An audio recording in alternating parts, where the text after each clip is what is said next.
Taraflava o David Tua le nei, o lo e whaafonga mai pe le Radio Samoa, tasi lima I watolu a mo, Samoa I manuia lau whaafonga, ma lau whaasausaunga.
Ua na ole Radio Samoa se furulima iwa toru a mo e tautuaina o e ilaungangana fitu aso le vai aso.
Aso malie awa fionga ilo ngutu ua sili ilo le meli ilo ngutu o au fe au te mawai I le loto matala o le mele o te ino a iala pepelo o malama o la ua fionga o le surulea I o vai malama lo wala le tamama manai ia vi iala va oe le dei fo itai fau mua me oma o da mātou fale ma le loto fia I o loto a se I o mātou pese o vi inga ma alangaina lo manu mahalo, mātou sula lo walofa mo lo wanga le lei wa mātou maua i nei tai a fau, wa mātou i vi ante oi, wa mātou wifo i uluma, mātou whape atu e pa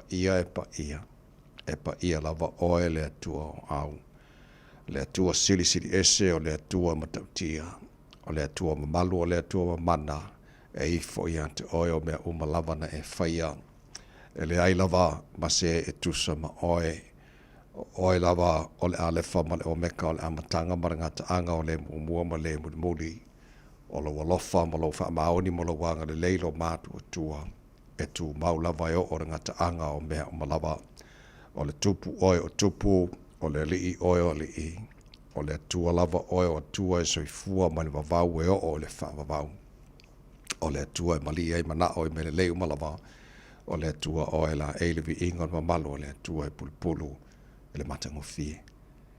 Te maafa of te tele, e lau bea lofa lo la fau mātou maua, e le nei fo i tahi ao, mātou whaaftai lo lofa o tūte manu, whai ngā maralonga sa tofa whai u tangata. O leo wei whaapopo fōri nei asa fau lo lātou sui fua mora mātou ne yola wa mātou au lia i fōri nei asa tofi, wono ia i asa o kuso, fo launga o le nei fo i tau sanga. Ia, o le mātou malanga o le nei aso, wa mātou tu inati o ao ta mawha mo le mole se e tau tai, e le mātou fo launga o whai nei. Awari tia whai vau na whengai. Ma le tunu o le nei asa fau e mailo mātou tua, mātou tene nofu e tunu wa mau, e mana tua pēr Samoa le tunu pele le mātou le talo. Whamaria le tunu, manuia te tai o Samoa, manuia whai nei o mātou a inga, mana i o mātou te ngata uma, e le ngata Samoa e whapena.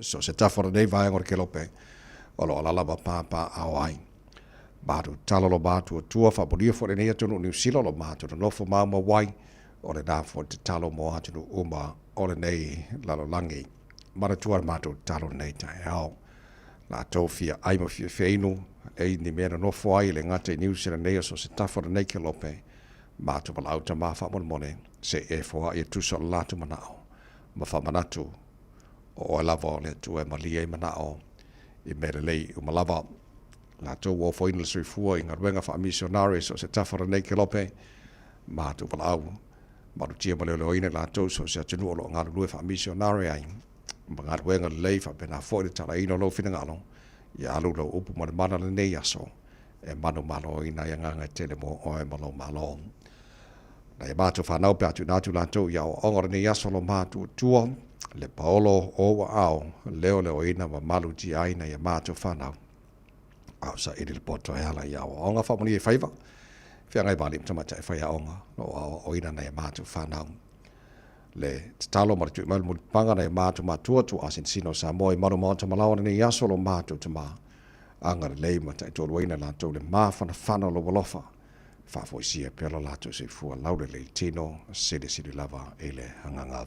Ia, o mea o malau foi, o la mwhaira mātou whaira nia sa fau e mailo mātou tua, e le tangata malana whai, ia whaia lava, ia foi atu vi inga i ante oe, e tu mau pea la mātou whaatawaa.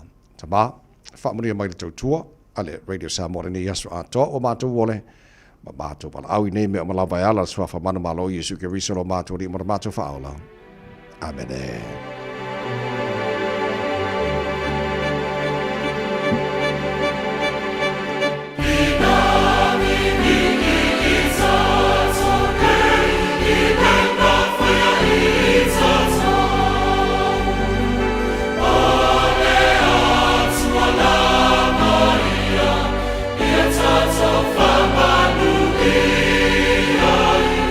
Ia matata, i tatou me.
vivi I tātou nei o le vi ingo le tua langina la vai pese ko le sifa vai fe au I malua le tautua mo oe ale Radio Samoa o tātonu ia le tu lai ono.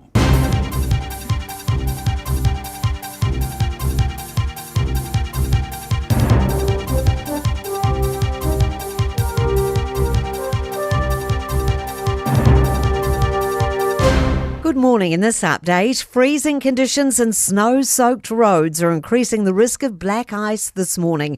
At 4 this morning, Taupō, Ashburton, Queenstown and Invercargill were all on -4 degrees. Crews have been monitoring state highways around Gisborne for snow and ice.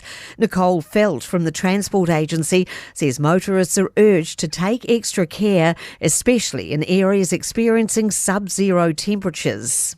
The motorists are urged to reduce their speeds, increase your following distance and avoid sudden braking or turning movements. Take extra care in shaded areas and on the bridge decks. The Justice Minister's demanding answers over how a family court staffer caught up in a criminal case was paid out of the public purse for 5 years. Former Lotto host Russell Harrison was arrested as part of an FBI sting just days into starting his Ministry of Justice job in 2021. In June, he admitted money laundering from the Comanchero gang. Paul Goldsmith says he's not remotely happy with how the ministry's handled the situation, and the Public Service Commission will be conducting a rapid review. It has been, frankly, a comedy of errors over 5 years, and New Zealanders quite rightly expect a better performance. The Employers and Manufacturers Association says businesses are forging ahead despite a sluggish economy. The unemployment rate rose to 5.6% in June, the highest level in 11 years. Economists point to the war in Iran as one factor behind the rise because it's creating uncertainty. A suggestion today's annual REV'd summit has extra importance in an election year. Political and business leaders, founders and innovators are assembling at Auckland's Viaduct Events Centre. REV'd founder Rochelle Moffat says it's an apolitical event aimed at showing what businesses are doing and that there's a way forward. I'm Kay Gregory and that's news. In sport, All Blacks coach Dave Rennie's named his team to face the Stormers, the first South African domestic side to play in New Zealand in 30 years. 7 faces have previously worn the black jersey but get their first opportunity of the year. Fabian Holland and Simon Parker are named to start in the forwards. In the backs, Beauden Barrett gets the nod at first 5. Rico Ioane is on the left wing. Ollie Norris, Ethan Blackadder and Kyle Preston return via the bench. Siali Loaki is set to debut from there. And a pioneering frontier looms for professional netball in New Zealand from 2028, with news the governing body is in talks with at least one private investor to take over the ANZ Premiership licence. That's sport. Ua na ole Radio Samoa se furulima iwa toru a mo e tautuaina oe I laungangana fitu aso le vai aso. Ele swafa mana malolo tātou ri whaolo I sukiriso o te whaatalofa mau whaawheloa I mau whaatu lima I fo I le avatele lava ma le whaaloalo sa mola watino pele le pa ia mana malo lau whaafonganga. Le nei tai au fo mana nei tai au malulu malo lava le seifua maruia wha malo foi le atunu ia le whalaua manatu e mua lava vii o le tātou matai le langi wa tele fo I lona alofa o le nei wa tātou au ria mai ei le nei aso o le aso wa whaia le tua tātou te oli tātou fia iai patia whaatasi le anga le lei o le tātou tapa au sili le langi e oi le maru lua le nei foi vai taima le tausanga le nei tulangi o lo tu walala mātu na nofo ai tele me o lo tupu le nei foi a savalinga o tātou iai la langi atoa ai o upo a fionga le tua e le ai lava se mea o le olanga le nei o le oti e mwhana whaate e seine tātou mai le lofa tu no le tātou tua lo na lofa le wa mbori mai folu tu si fo mana mātu malosi wa tātou fisi le whae iei manua le o mala nei tai au tātou avela ea le vi inga ia te ia lofa mai le tātou matai le langi tau tai tātou fo lau mana nei aso ma tātou fo lau le lao lona lofa o tātou iei le nei fo ia stofi ua ono iei aso au kuso le tātou fo lau ngore lua fe lua se fulu male ono si mai lofa fonga le pora kalame manu le tai au Rede Samoa to ona nei tawai meni so sa mai sini o tātou Facebook ma le YouTube Rede Samoa Sarah tasi matea ma le whenga pesta el chelo sio ia wa fo le tau tuaino lo tupo ia mo lo maru se pa ia le tu la e se fulu e le tai nei ma lo fa tai le tino I la mai mo foi ma fa fonga e le nei tai fo ia mo na tai no le tātou tai au si mai la mo mai mo ma fa fonga o le tau mo na so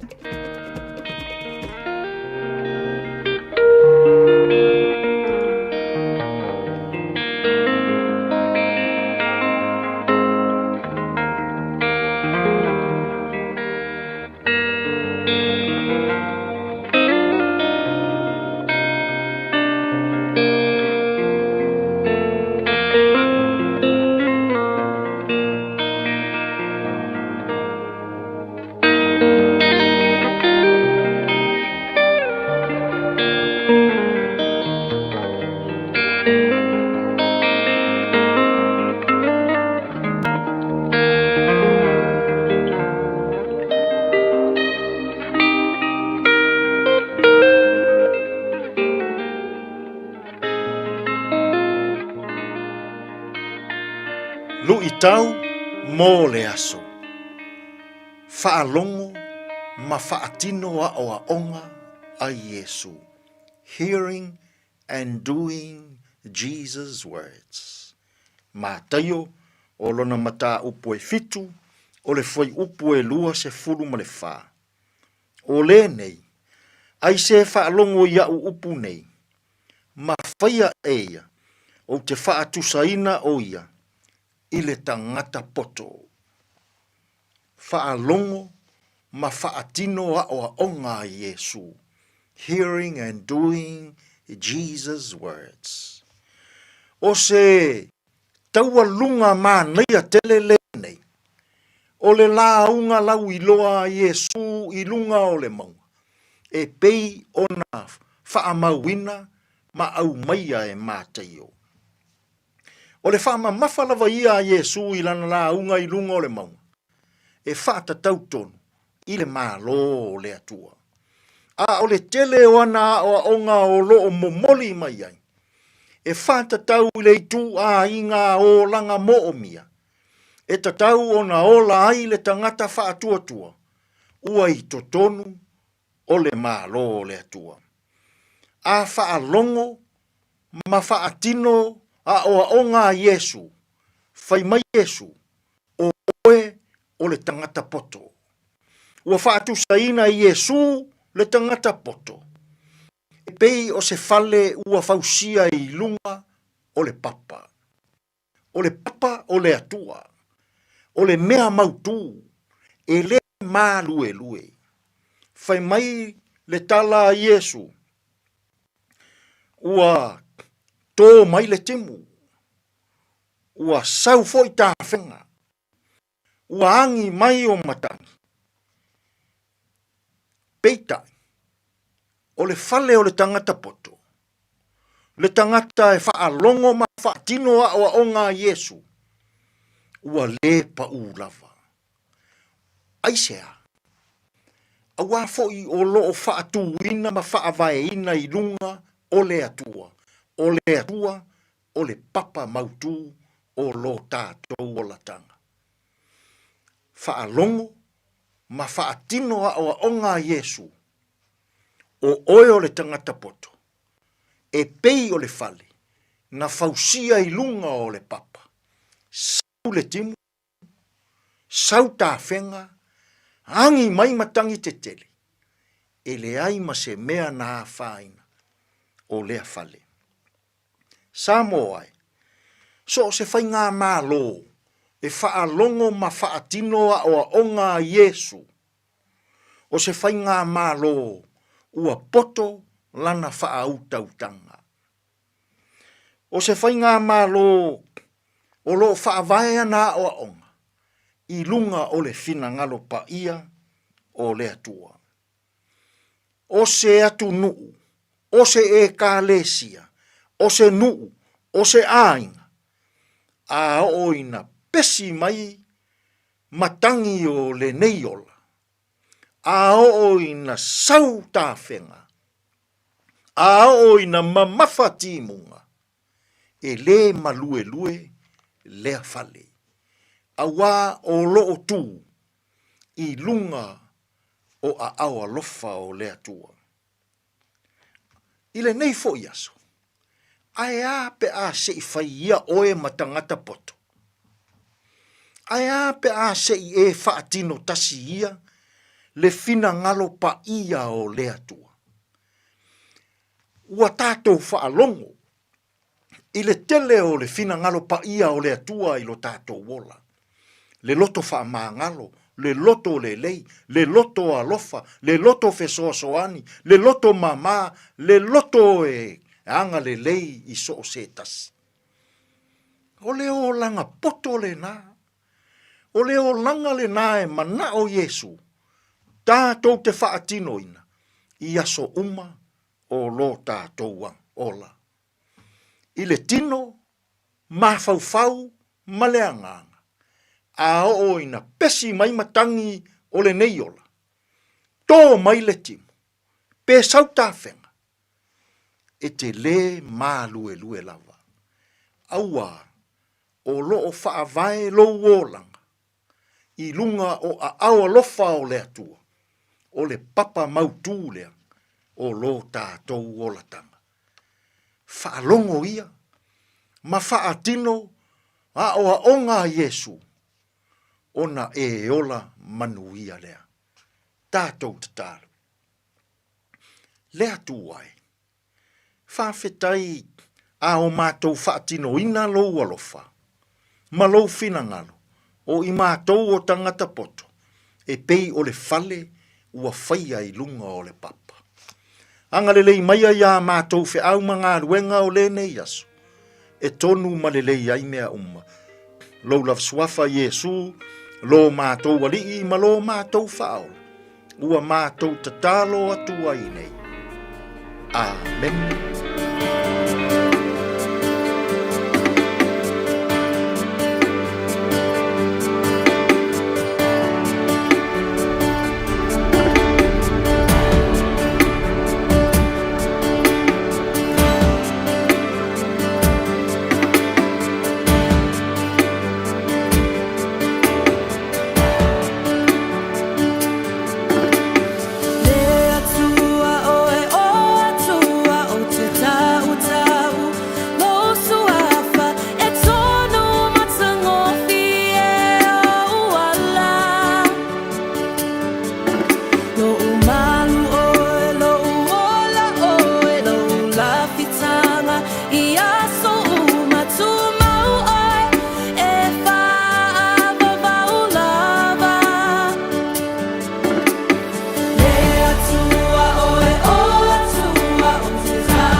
worship team malpese otepese ina was fulu male ono lo wacha nele July ono lo fa fa le porkala be man wala tai out radio Samoa awuna to fa longa al enterprise motor group motor co fa bera for electrician savings e ona minuti ona fa solo for la tara musica le tai out musica alwa kwa le pese wa siva e te ai le ma lili o le maruru te le tai out ya mo tātou I au ki la nei ma New Zealand ke lo fa penga fo inisa vaenga au Australia e mana ia pe a fa avara mai so taimi mo le tātou Porkalame a reto o le ola o le tātou malu o le taia fa le ngangara na mo le nei stofi te pena mai le songa ia Pastor La fa le kopa today in history tātou vavai pone mena tupu le so no o kuso le tele tu sanga vavai au le taina le fitu I le taio nei ia mal fa pongo tal fo le ngal protania pe tal fitu o Porkalame na amatai lo tātou tai au se mo foi tātou vavai po mai lunga la wala nei foi tai au fo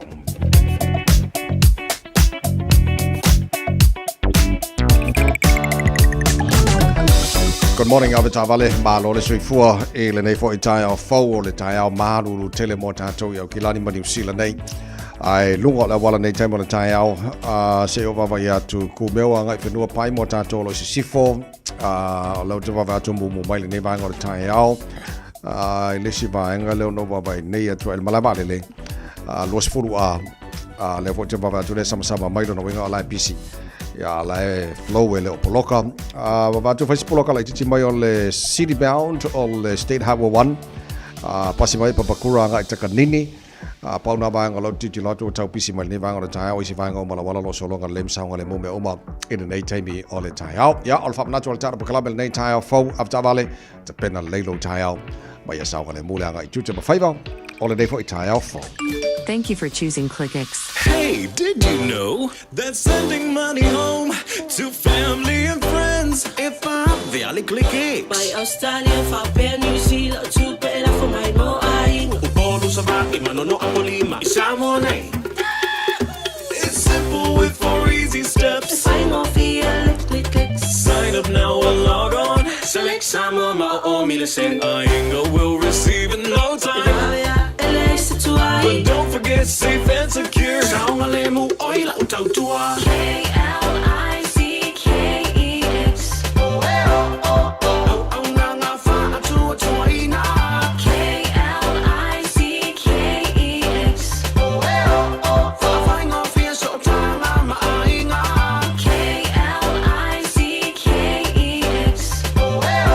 Supporting Samoa with our very best. We are ClickX.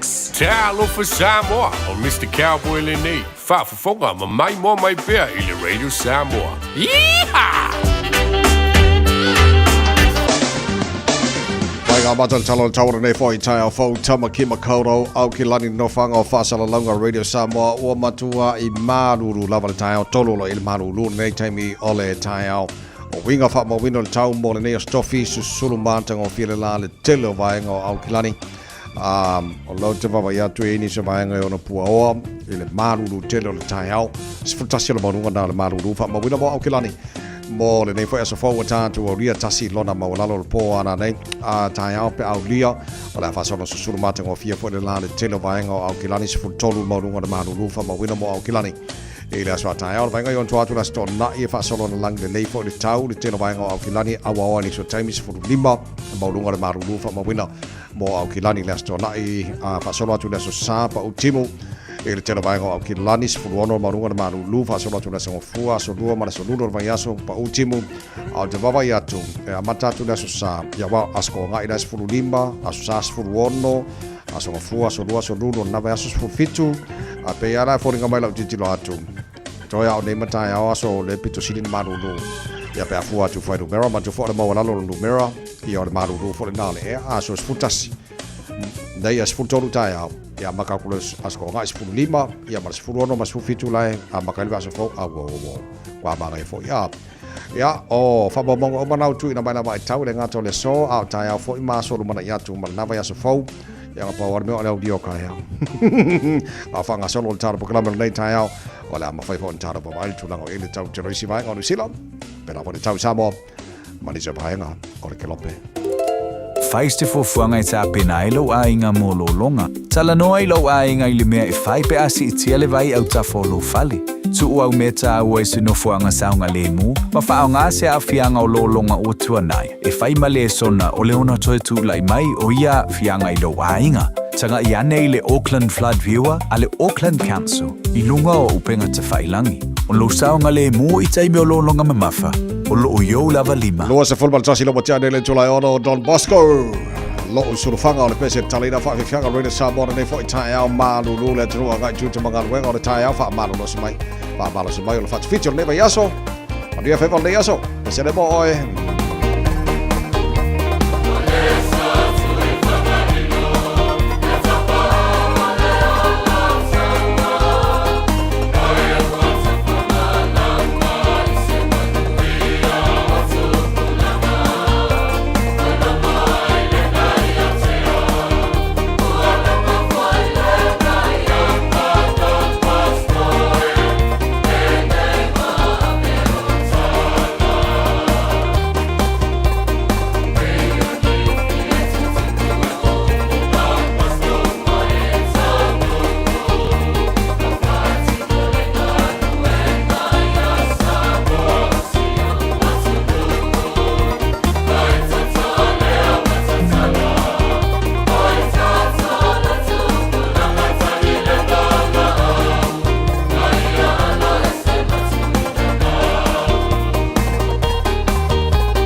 o se follow ma ono lo cha le tula ono o fa fonga le pokala me maro le tai out radio Samoa ma mana tolo maria mai oi e le nei foi tai fo ma lo fa te foi le wo te le tantu pa anga o fa fela mai fa talo mai e le nei foi tai me le tai out. Good morning and kia ora from Tamakimokolo o no fanga le fa salonga radio Samoa se o baba ya tu pa anga le o fa talo fa mai sinapi fa oi. Good morning, ma lolo usule. Ne foi tai out fo ma ya va simone talia ma lolo sui fu e le nei foi tai out to le fo si umoti uso ala fatu na mel pone ya masaro po na afale fa mo utopia ya langa se ka ko kai malo la vale ala po mai nei tai out fo tar po kalame fa fo wina tanielu. Good morning, ma lo la va sui fu nei tai out le malo pio uso mai o e kamale leia ala fa ko bada o taile fa tar fa nei foi tai out si papa Savidi Maya. Good morning, ma lo la va sui fu nei foi tai out sa e tuanga titia ma lo fa taile fa te mai ma lo tai out nei foi tai out fo ba tino papa lo fa tu fa taile fa ta fa mai ya ma to te lo si pa anga radio si fa lai o point England te ali tu sa e o kilani ma lo fa taile fa ta fa mai nei foi tai out fo biu fa mosa. Good morning, ma lo la va sui fu to tele na o ta tu ai nga ma ta tu ka de si o ka ko ba fu ko ngi kai out baru luar kai au sole ya le late mo le tuno wa alo su tu manga ruenga ya fa malo si mai fa lele o fa fana la o fa si maru lu tele ya o ne foi tai au ya ma riele alo su tu ma fa malo si la o ka ko ruenga le fa mo e di la tina ino ka ko wa ngali ya ma ka ko e kalesia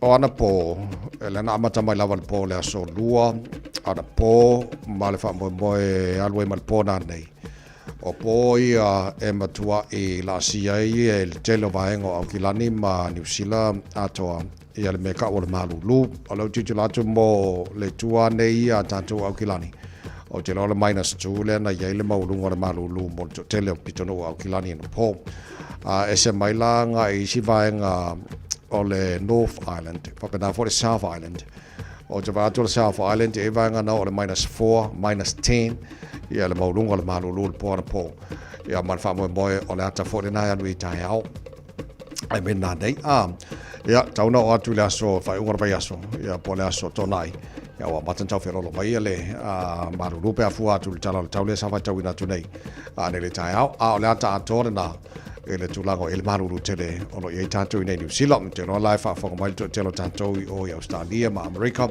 ya mai si vai ya te no la America life si velo la to wala ngai fa fe ngai tau tanto ma vanga lai o America maruru tanto yo ma fana la to ya ba se mun ai meno masina mun muri ne o le winter tanto in New Zealand ya ma fa mo o ko le vai aso po lo va so manai yo ka fe lo mai wala no titi lo atu va so fo ya la makaka ko sia sia ko sfuluongo sfulfitu ya manto fo le anualua lungo lungo bela fo le temperature lo mai la mai tam yo ka fe lo fo ngal maru lo mo tato karsia ya malo fa malo si mai tai au ya le tino ro su tu manga wenga sa fata italian nafi ya le tulanga ya ile fo ile tato wa tulanga le ata po fe o ile le ata le malo New Zealand ya male to telo la to fo le wale ni ngal wenga ia pol unemployment rate to New Zealand so o le te titelo atu male tulanga te lona fo wa sit field to telo tato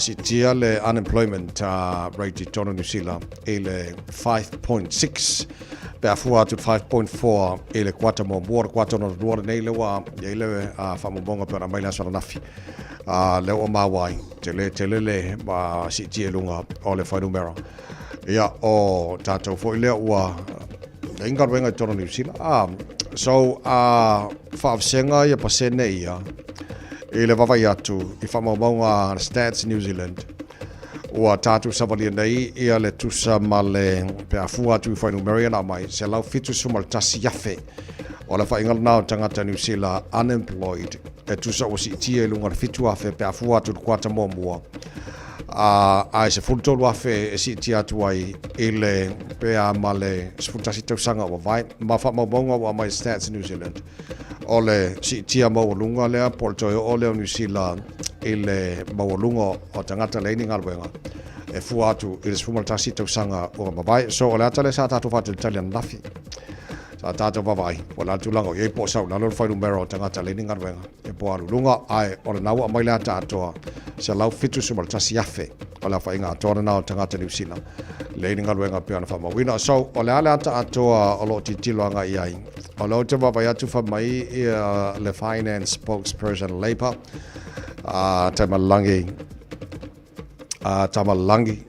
Pesta Tamalangi, Barbara Edmonds, o le vaenga lea ele o ngatasi maforfolanga le malo il temi tula mai ai o promises po vaenga na taula il sisila fainga malo lo inei o le growth o le economy ia male faiti o tulanga o ye tanga tele fainga runga tona New Zealand, so it's totally the opposite o tulanga lo ye finanga lo lea Pesta Tamalangi Barbara Edmonds, a spokesperson na le Labour o tulanga lo ye o le finanga lo o le co-leader o le Green Party Chloe Swarbrick cut effect o le tulanga lo ye cut after cut does not grow the economy of New Zealand. Alana winga whaititia mai kwata mo mua, whaititia kwata lona lua, ia lona winga e leisea tātoa alo iese tupu po al whale leia. O le tamau ainga o New Zealand pia fua atu iai. O le finangalo o le Minster vai whafua New Zealand, tai tai fo i o le New Zealand First, wawasa mane Winston Peters, o le ata antoa o le alulunga o le whainumero tangata le whaingaruenga i tono New Zealand e mafua mai ona o le tūlanga o iei le conflict in the Strait of Hormuz le olo iei nei le taua Amerika mai Israel ma Iran so vaenga o mai ia po o tūlanga ese o mai ma whinangalo ese o la tau nei te tai o parlemene ia po o la tau tono parlemene e le tūlanga o iei le unemployment rate in New Zealand lena mai e le asona nafi ia mo le sirifio le tunu ia la ka akoranga o te le o mau tino po le alpa sene o tātou sa mo mal Pasifika o le iei tono whai numero na a le tātoa na man whai numero o tuina mai e le tūlanga o iei tangata le whainga ruenga i tono New Zealand so na wa e sirifio nei tai au mal tūlanga lo iei ia le tene tele wha le tono lo iei nei ia le tūlanga o iei le tangata le whainga ruenga i tono New Zealand nei ia ai tātua whai talsia ia so swani le se whainga malo tu le mai pe koe kule mai whainga malo lo i nei pe tu le mai se whainga malo na pawal me tu le mai whainga malo e whai on na fo i el whawhitauri o le leo ne ngaruenga tangata New Zealand ia wala ngaruenga e fo e wha moe i tātou ia mo le tūlanga lo i nei te le lope ini si sa mo le mawina lea fo i le whaalawi le sa tupu i o i Manuka Road Epsom e le asora nafi ai o titilo atu i le ata atoa le na vali mai le whamtalanga leo e mkakia fo i mea tangata nei na whaile tae ao le na poloka atoa i ngai Manuka Road e opena poloka i niso tātou le tae ao nafi e le ngai o inga le manuia le tangata le na whaia o li poti na maua uma mane ata atoa na mai leo tafia leo tangata le la sora nafi salporki al fiku an nafi ingai Manuka Road foringa mai na ngoi le ngasa ska vale al wakule ka vale le ngoi alu le taimilo pasiatu te nga pasika tamaitia onga Auckland Grammar o la to exercise le masana faile tai ao manu no ai malave velto tele o la tou te vavai atu o lo o faisitinga ino se tasi o tama onga ai o lo o fapenao na manu no au nisina tong fiti lava i o ele ina o tonu ambulance am nafi ia mo te fa sau ina ila tou so ta fiela le o ka ngela ki ko le manu no le son nafi ia avane a fa le tai au e alunga le leise o fai vai o mi foi le fai o ke le opera ko inga salpo o le tulango i le tanga tala sona nafi ia ai fa taina va ve le o ma va ven poina ia ma o lo ina lo va va inga le termine nei e fa ka le tula il fa sinonga isteme salpo isteme le so sful fa mo rianga lo titulatu i fa mo nga le o lo fai ona tu ina tu le lita la volea e le sora nafi o va te luai morianga warning with intent to cause a grievous bodily harm Lua ia morianga injuring with intent to cause grievous bodily harm. Ia maisi vaenga assault with a weapon. Ia maisi vaenga o le usta i o leo malato. Ia le si vaenga dangerous driving. Ia maisi vaenga o soringa tu la fono unlawful taking of a motor vehicle. Ia maisi vaenga oma pe ona moriai. Ala fainga mana morianga lo titilato ua tuinato leo. Ya mo tanga tem kwa maka kia le maka ka fai ri tal sia le a fieni so tatou le son nafi ya pe ona yai tele no pe ni sia la le vanga le na mo le fa le nafi a Point England le so nafi mo tatou la le titi la tu e nei panga le tele fa fo mai mo fa tala fa mai o Point England lo tu va tu e le afina 2.9 la so nafi pe ma le te o le tolu inga Tarator Street. Ja, dat was wat zei jij af Fuimu, dengan tu lat Fuimu mai Ellerslie, Mount Wellington, Pembiwa, Remuera, St Heliers, salah tu umur sa o at fatasiuma. Efsosani ele fa le tonu mal tulang lo yai. So o va tu I fa mamonga le St John's. Por hato hone. Ola afor tolun tonu yai ia ma yai foi ma tabale leo. E to ono la to na tongfitia. 4 patients were taken to Auckland Hospital City Hospital on winga to fala to na ave falmai 2 with moderate condition and 2 in minor condition.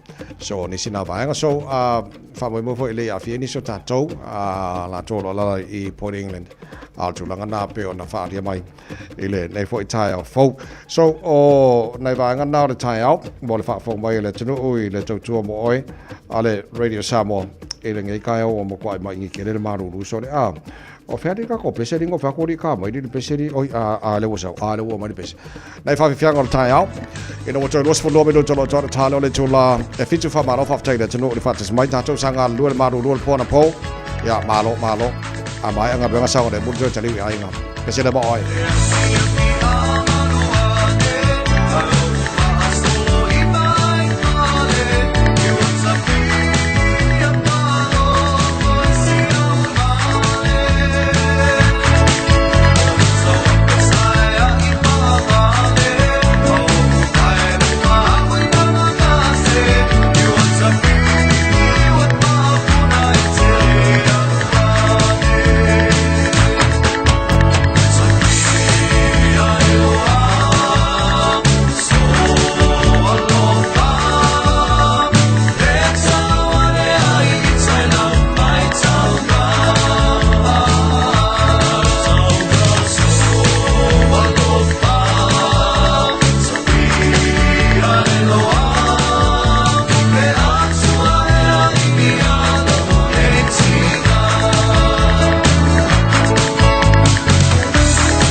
tau tala ma eselo fia whanonga le breakfast le Radio Samoa o te maa o nai. A whai alo o yaimi la pisi e se mai I la pisi maasani. Pei o tau ta wha te kunolosi, o tau ta mamafa, maisi. Awa le la foia I le la pisi. Ai tanga I ane I le aucklandcouncil.govt.nz/where it goes. E te sila fia ele no fuangai avianga iai. Tamaki Turuki, all together Auckland. Au kilani I saute, o sa ili se sa mo oe malo ai, o le Enterprise Model Group manukau o lau fale ta vale fa moe moina. O tele ta vale matango fie filfili mai ai, tele le soani o lau fai ngā luenga mo oe, mo se ta vale talafia ngai, su mai I le 5 Grey South Road I nei manukau. Asias fo I le upenga tawhailangi enterprisecars.co.nz, pe wala au mai I le oval selau, 5 lua tolu wha. Enterprise Model Group manukau, sa ili, filifili, ma ave loa lau tāwana. Le Shine Dental, susu mai I le lata u falefou, o te le ma matango fie, il faya fuole siaki au oloa, fa apele ni fa pia tasi, moe wale stala mai o fou mai I le Shine Dental, I le na le 5 selau I vaiva tala. Faya fua quotes mo le wins ma le ACC, fa tasi ai ma le fai fua o tong fitinga, moe sful waluto sanga ngai lalo. Le Shine Dental, hafio mai loa I le 5 Great South Road Manukau. Telefoni 255 255 Shine Dental, your smile, our passion. E ia inga whapito. Te alofa Samoa o Mr. Cowboy Lenei. Whaafafonga ma mai mo mai bea I le Radio Samoa. Yeehaw!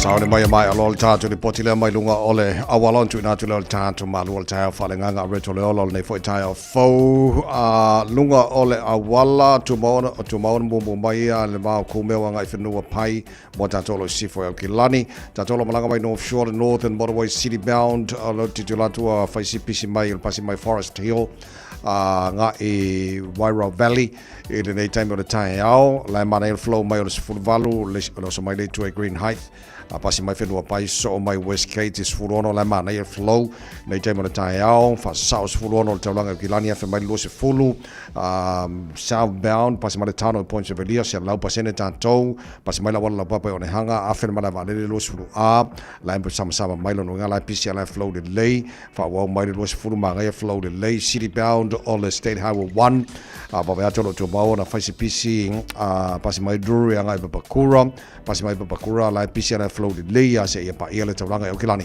nei taimo le tae au nei se whara lava tu na mai leo lunga na le wala nei taimo le tae au tavale malo foi malo le sila tu mau sa ngale buna ngai tu manga wega nei foi tae au fo.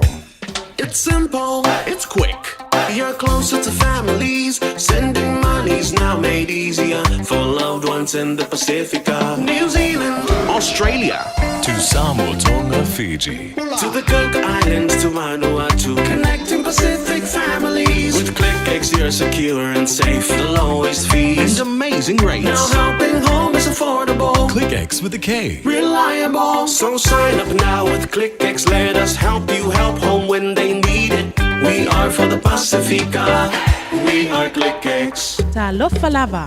O le siu fofonga le neo Samoa. Le Radio Samoa. Bread of life sent down from glory.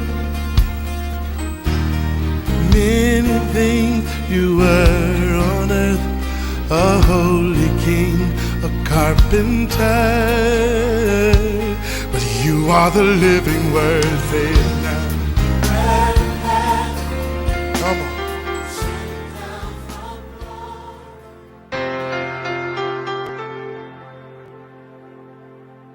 E le suafa manumano Yesu o te whaatalo whai tātua tunu mai tātua polkalame o le areto le ola I le nei fo yaso malo le soifua manuia o le lua le nofo I ngā tupu e lua sefulu whai upe sefulu lua e whapea o se vaenga o le talo le tupu o Iosafatu lo mātou wa tū wae e te le whamasino ea ia te ilatou a wae le ai so mātou malosi e te I le nei vau tangata to te le uo mai tau mai mātou ua matou le loa fo I se mea e whai ua whaasanga atu I mātou ia te oe.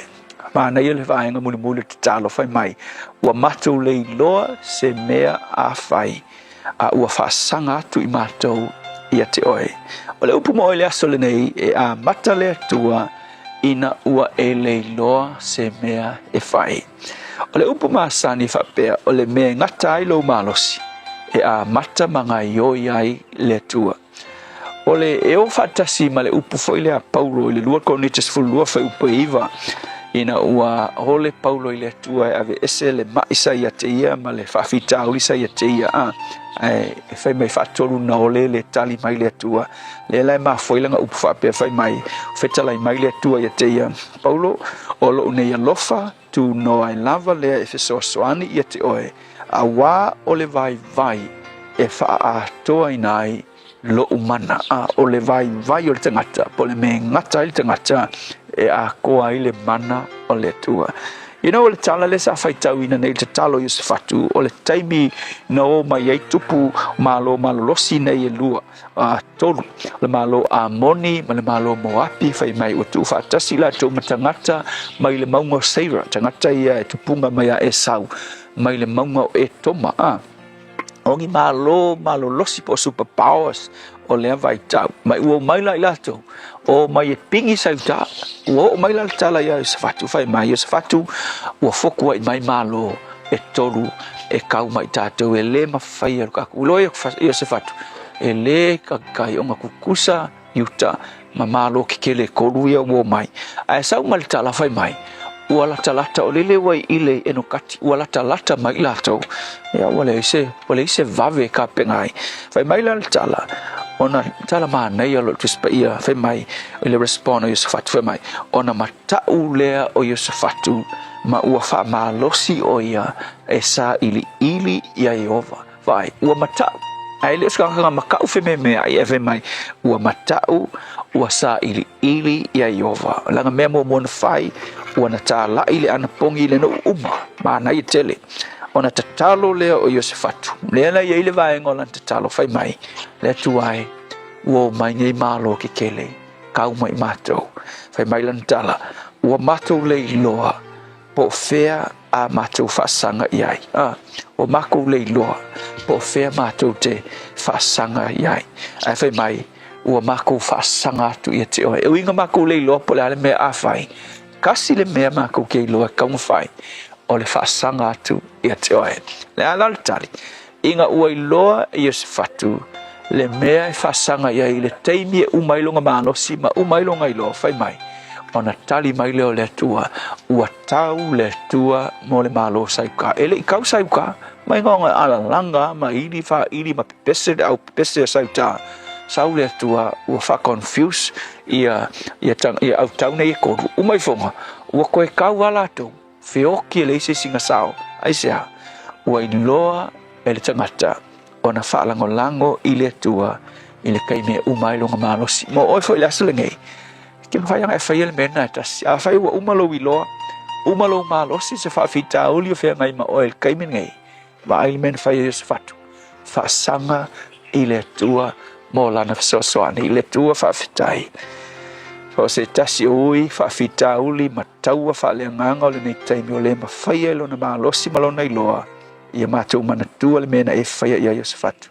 Na wana whaasanga o ia te oe. Whesoasoani ia te ia le nei aso. Ona o oe Yesu. Amen.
Vai lo wa inga ele si tianga o le pese o whamai ele porkalame a reto ole ola nei po tai o fau ina ua toe whamino tolo tona tano le tulai fitu o le asono au kuso hani bera tupura nei aso I tau sanga ua mawai o le asono au kuso le tau sanga a feiva se lau fase funu mare lima o le asono whamawina na whapau ai le pomo le USB-29 bomber.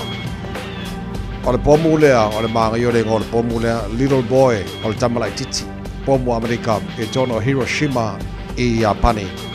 Pia le whamawina na sono o kuso, o le tausanga awhif salau whase fulu maleli mau. Aso ono o kuso le tausanga fo I tasivaru lua lima le aso na tu tasi ele malo Bolivia mai pulenga Spain na whaingoa le atunu le Bolivia e se tasi o tangata lau Lloyd tonu o le fwoi atunu Simon Bolivar whaingoa le atunu Bolivia ma tuto tasi I la sono o Augusto o te usanga tasi balu Lima ala so foi a sono foi o kusolo te va tu tu ta sele malo Jamaica ta si vono lua mai pulenga a Peritania nisi na me fa mo wina na tupu ina sono o kusolo le teno tu sango ma vai le tu tu mo on radio samo e na ua to tolu biro tolo tolo tale le tu la fitu telefone ga Peritania pa mai fa fianga fa na Jerome Gray yona good morning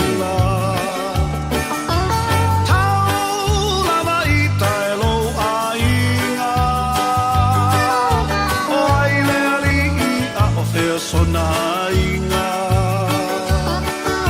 o whaaso e salona si ufofonga i talinga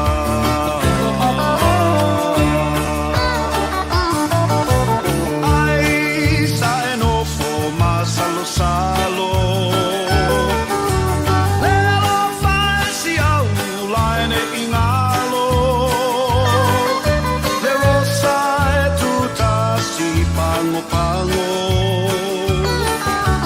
tate to e fata si se aso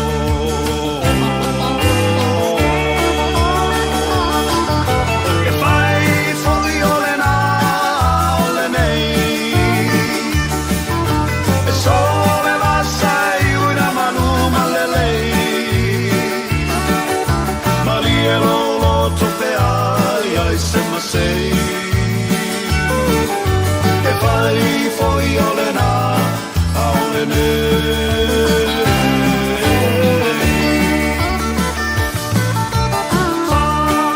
mole mole kovan sili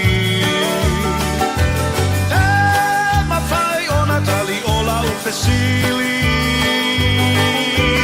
e na mafu e ai sea na ve ai ta papa mota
salona si ufofonga i talinga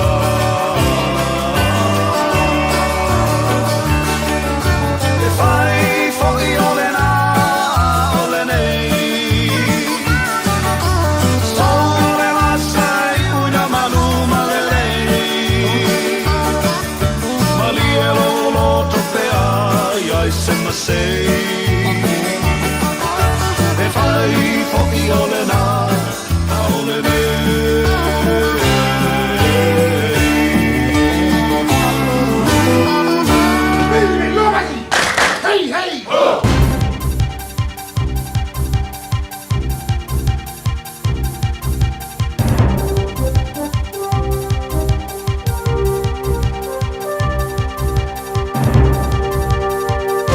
In this update, warnings for commuters as freezing conditions continue to grip much of the country.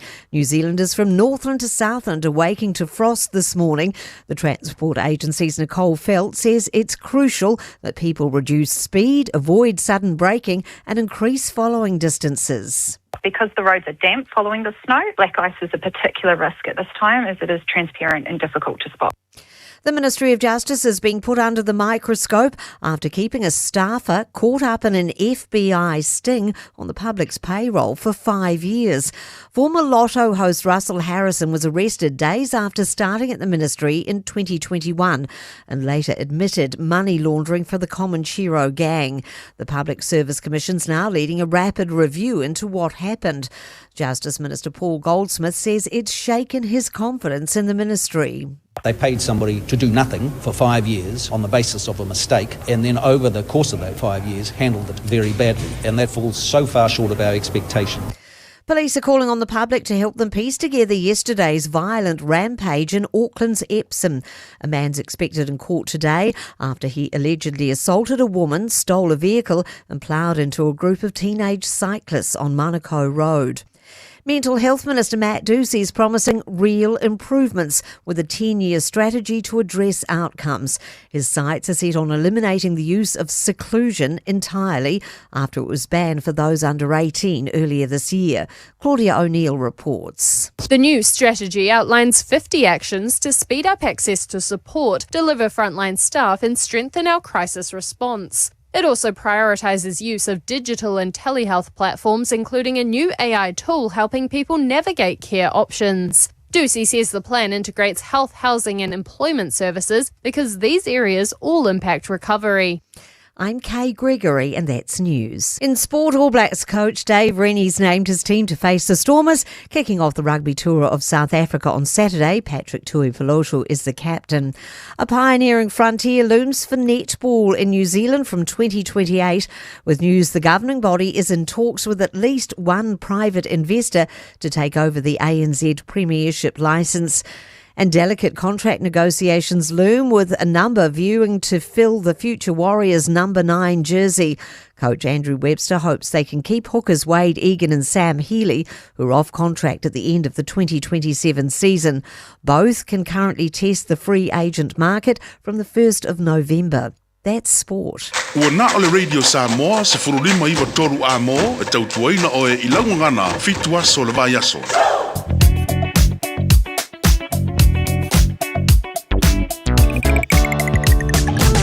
Patalo para nei chai mora chai au ave vale. Good morning malo la vale on sai malo fa pale lungo la wala. So se tato ni poti malo la wala baba ya to nei chai mora chai au. Mo tato la malanga tu nei sau changa chaulanga ki lani olo tu mau na poloka Manurewa on ramp City Pound flow de lea tu lava Manukau te Irirangi fa solo atu is Tamaki Road on ramp lama nei lava baba ya tu like titi lava nei vang Mount Wellington on ramp. Matan poloka na nevang o tau City Bound na State Highway 1 nei time o tau.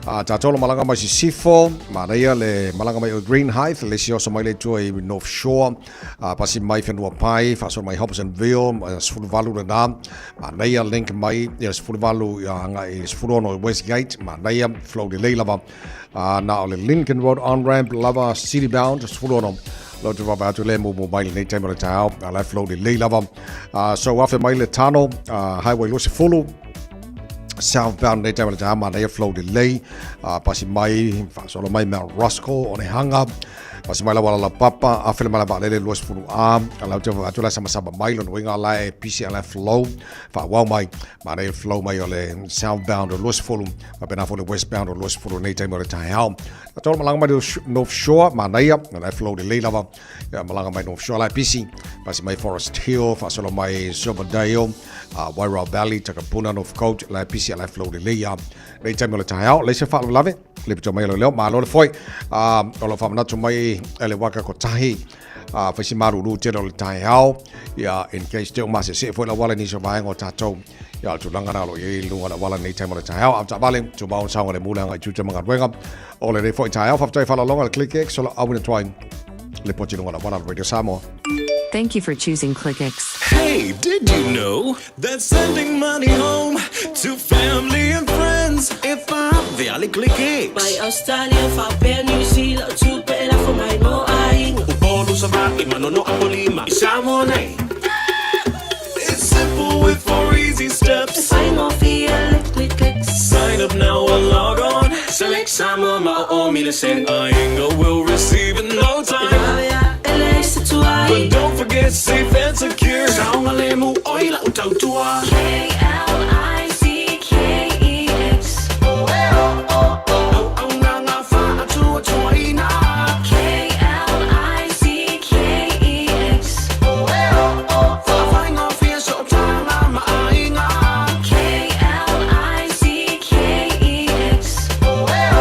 Supporting Samoa with our very best. We are ClickX. Radio Samoa. تسليمة إيفاتون Amo.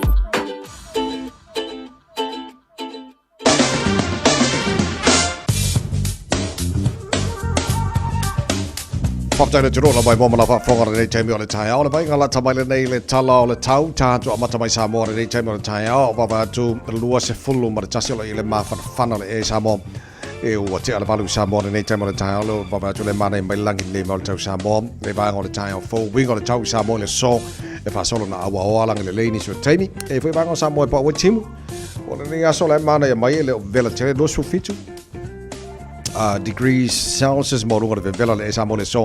Lua se maltolu e lona bawalalo al fata fitio tatu tala mai Samoa ne vayaso o le tar balu e le tau ne le temina tatu ne New Zealand o le tana o le iba i Samoa e a se ua temia tatu stadium America le tana o le balu i New Zealand fata fitio tatu tala mai Samoa o le nei foi vayaso ia fatalo fatuai ma panga o malava le tana kalame so se vai ngola tino pele Samoa pa pena foi America Samoa lo tana mafuta le ngata o le FM 106.1 Pena foi lungo Facebook mari YouTube ro Samoa malo la versi fu maria faiva ya ma fu fanga oma o le nei foi asa fo wata to dia se mai talo tau New Zealand nei fatalo fa malo le no so vai ngona mo tu saute o lo tata ma fu tai nei foi taimi o le tai ao baba ya tu balu mo ngona malo lu Alexandra langi le leile tau le soi pu o ni so taimi se fu do mo ngona malo lu Blenheim langi le leile tau e le so Greymouth lang de leile tau sefulu malunga de malulu in Chicago lang de leile for de tau Ivan malunga de malulu kai Cora lang de leile tau sefulu malunga de malulu sutasi malunga de malulu Nelson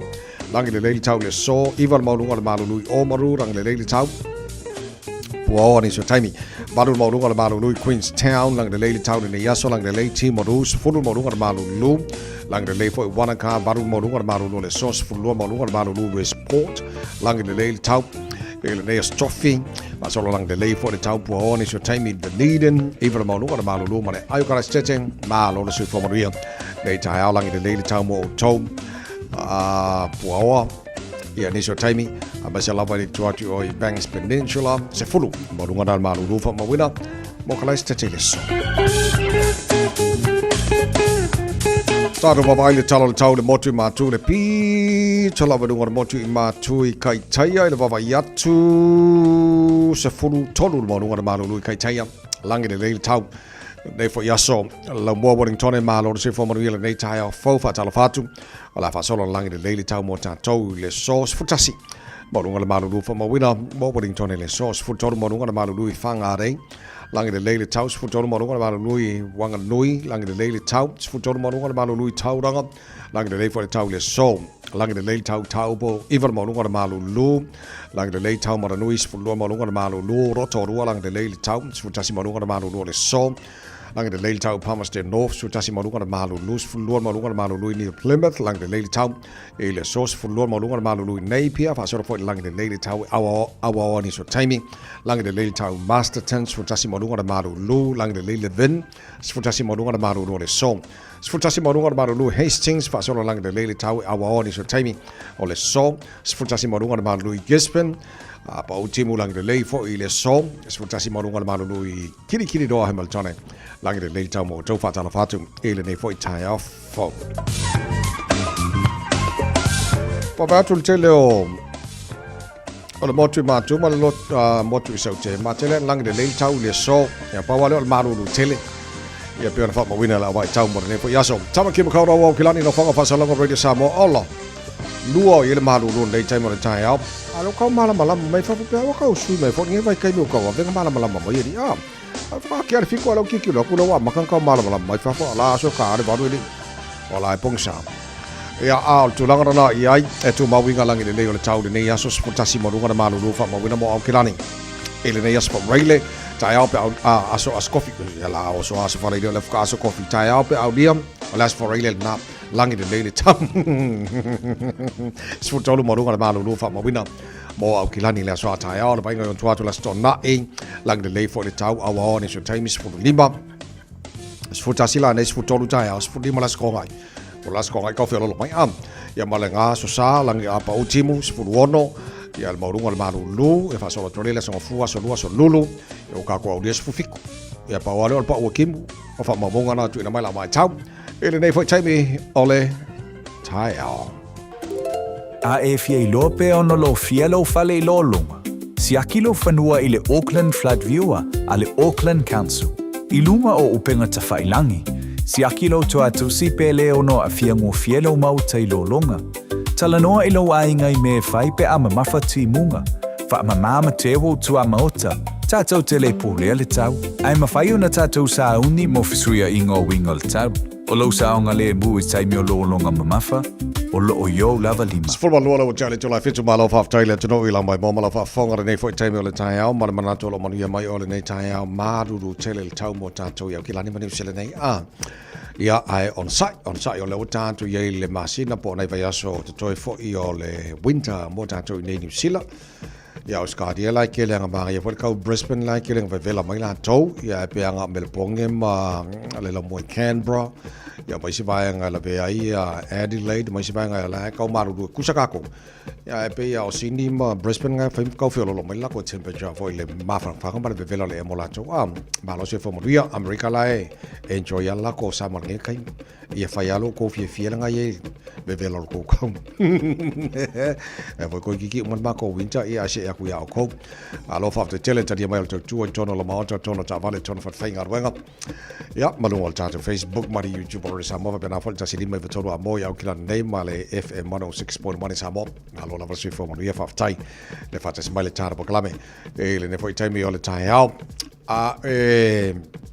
ai le titilo la aulo pe kilo o piki mai mo la tu talongo mo bole mala aulo Thomas I la tu malanga I South Africa o foi tawana po foi lo mail company vale le Jetstar e amata tu le tausang phone o le amata tongi lungo la to cabin for ie tu e tato ato le kakio makako ia amata tu la tausang phone lo kikilo fe poali le lua fe lo fitu o le asona na amata ina tongi tato ato ie ave foi le e wa ke lo le fikua kg le limit mo le ato le tal mo I lunga foi la carry on bag ia le ala titi la tu mai le Jetstar mata wina o le tele o istanga te watu malato wa over male 7 kg ia ko ai fa ku moi lungo cabin fo io le o le valele fa pela le te fofu te malanga le Jetstar to sang fo ia fe poali o la akola le ave lunga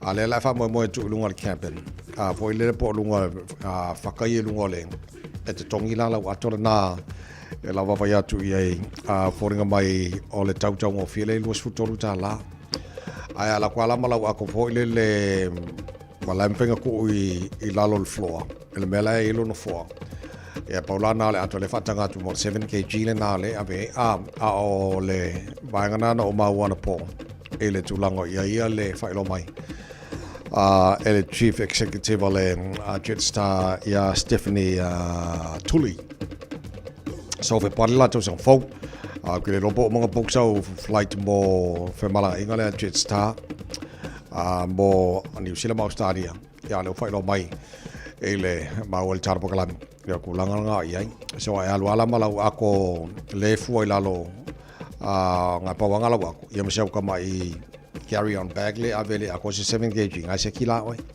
a tela tu lola fuole si con se full kilo la lo puedo su con a lo mole si full 5 kilo lu ya ngala ku le fa mo ku lunga la le ya na ma die le la fa mai le Jetstar o le la con yu ma ngai va nga mo ta to kwa ku mu yo o ka fa ye sil fia ya tu langa na ya fa ya kwa la ku sa pe con ya ka ngo fia ku ngai lo pase so le si vale a me es fa nga pe e fu ale tong tamal tu langa lo yai o lo tu langa fa le tonu pe ia le afo ia le Nezipolo a New Zealand e le premier tournament fo le fa nga so le tu sanga te tasi ia mai provincial la po tu malo te tasi a New Zealand le te va ya tu le tala no se tasi la to sponsor mal fa mo lua fe lua vanu lo venga pe foringa mai misi a ko le tamar sanga le masane premier netball le masane fa nga solo el tu sanga to ava pe lua fe lo su valu le ti lo le sponsor fo le fa mo tu mai la to dio le ka u fa ngai misi a ko le ya le fko asham pingi mai mo pingi o mai le silver friend ball netball New Zealand e ka lo ngai ngoma tu nei Commonwealth ya ai nei fa le tonu na lo e tono lo te fa le netball New Zealand la tau o mon filfidele awolo peleki mo le latu talonga mo mua le lo peleki le latu malanga le tono ni si me Africa o le talonga e fai le sefulu te le fitu o le temina o i South Africa o le sefulu na te le lima le vaveao le stona i mo tatou le savalu na o kuso le winga le lima le vaveao e talo le tanto au le peleki o le latu talonga mo mua le e le latu malanga le o i South Africa so le latu au le o mana fifilia mai le titolo atu numero tasi George Bell, numero 2 Samisoni Tauke Haho, Pasilio Tosi, numero tolu, numero 4 i Fabian Holland, numero 5 Sao Patrick Dupoloto, il capitanina o le talonga le i nei, numero 1 Simon Parker, numero 7 Peter Lakai, numero 4 Wallace Titi, numero 5 Cortes Ratima, numero 10 Bowden Barrett, numero 11 Rico Ioane, 12 Anton Lynette Brown, 12 Billy Proctor, Leroy Carter, numero 4 Josh Morbies, numero 5 Olato Reserves. Sfulono Asafo Amua, Ollie Norris, Sufitu, Siale Lawaki, Sfumar Valu, Ethan Blackadder, Luce Fulu, Carl Briston, numero Lusutasi, Josh Jacob, numero Sumba de Lua, Men Lua, Malua Tolu Gale Plak, so our Toranas, Fulima Fifilia, Yama Reserves, Ale Orbelaki. Ya le wa fifilia mo latu talonga i o talonga i e matelato tamusanga ma itumalo pela la or Thomas le latu talong ya o lumana ya le talonga fetauria ya ma le Springboks o telena Africa e le vas fo so tatu dilom tatu vai kutu sina isialo Samoa le wa fifilia bai Rico Ioane le va fo ele to peanga fa pasi le faiaonga le o makungei le fa tai le faiaonga le tu le mai ya le to mo fo ia no ia lo Samoa Caleb Clark Lai Reserve Mato Teresi Wallace Titi Sao tu Patrick Dupolotu la kapkengi ya marco and Anton Lynette Brown ya alo manga Samoa ki kilo kwe mangisi umolo ia nga ya ma safo mua tu langara ia al tatu au na lo beleki lo sauri mo latu talong bo mo i toro Africa e sauti fa ska ko ki ba ga yo ni ka yao fa si maru dual tai yao kwa fa punga man ko sa mo la to fa stato ti ma na yo e poi tai yao lo sfuru tele to la fitu a mai fa fianga mai le penino te fa fa po al proclama ngal Britania think a minute more ne fo yastofi ma lo si fo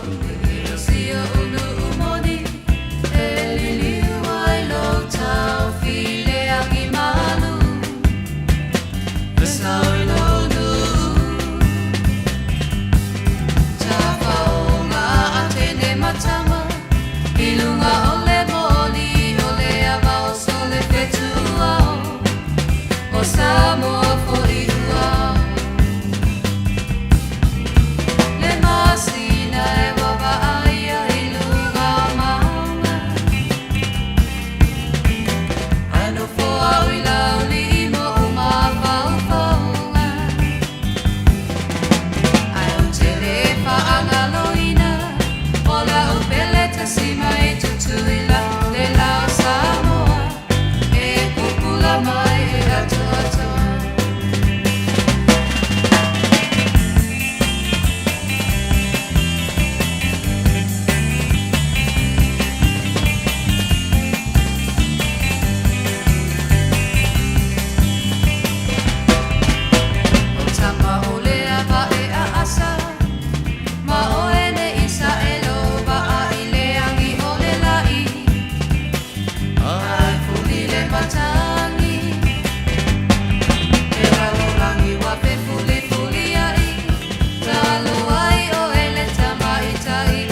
alofa lava o le si'u fofonga le nei o Samoa, le Radio Samoa.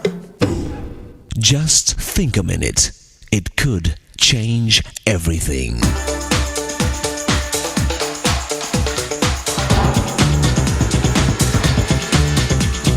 Think a minute. Years ago, a famous writer named Norman Cousins was told he had only 6 months to live, and that his chance of surviving was just 1 in 500. He felt that his past lifestyle of worry, fear, and anger had partly caused his disease. So he wondered, if sickness can be caused by negative bad emotions, can good health be caused by positive feelings? He decided to do an experiment. He knew that laughter is one of the most powerful, positive emotions.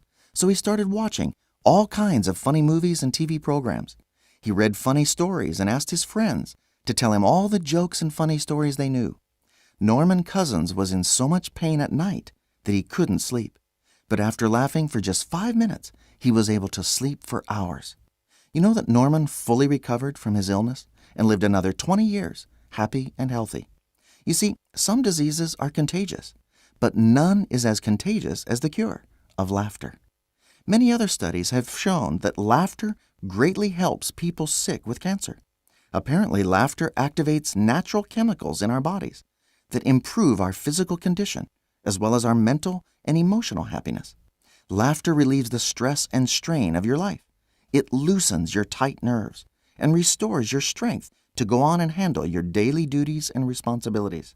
And it sure makes life a lot more fun. So if we want to live long and well, we'd better learn to laugh a little. Because he who laughs lasts. As the Latin proverb says, if you're wise, you'll laugh. Our Maker shows us through the Bible how to live a healthy, happy life. In fact, the Bible instructs us to laugh, because laughter is medicine. You see, when we don't laugh regularly, we keep bottled up inside all of our anger, bitterness, frustration, worry, and fear. And it fills our body with poison that continues to build up and make us sick. So take your medicine and laugh a little. Better yet, laugh a lot. And the one who can give you true joy inside to keep laughing every day is your Maker. So why not ask Jesus to take charge of your life? Then you too can laugh your way to health and happiness. Just think a minute. If you'd like a free CD of our top 40 programs, write to us on the internet at www.thinkaminute.com and catch us tomorrow at this same time when we stop and think a minute.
Radio Samoa. Taslima ivatolu Amo.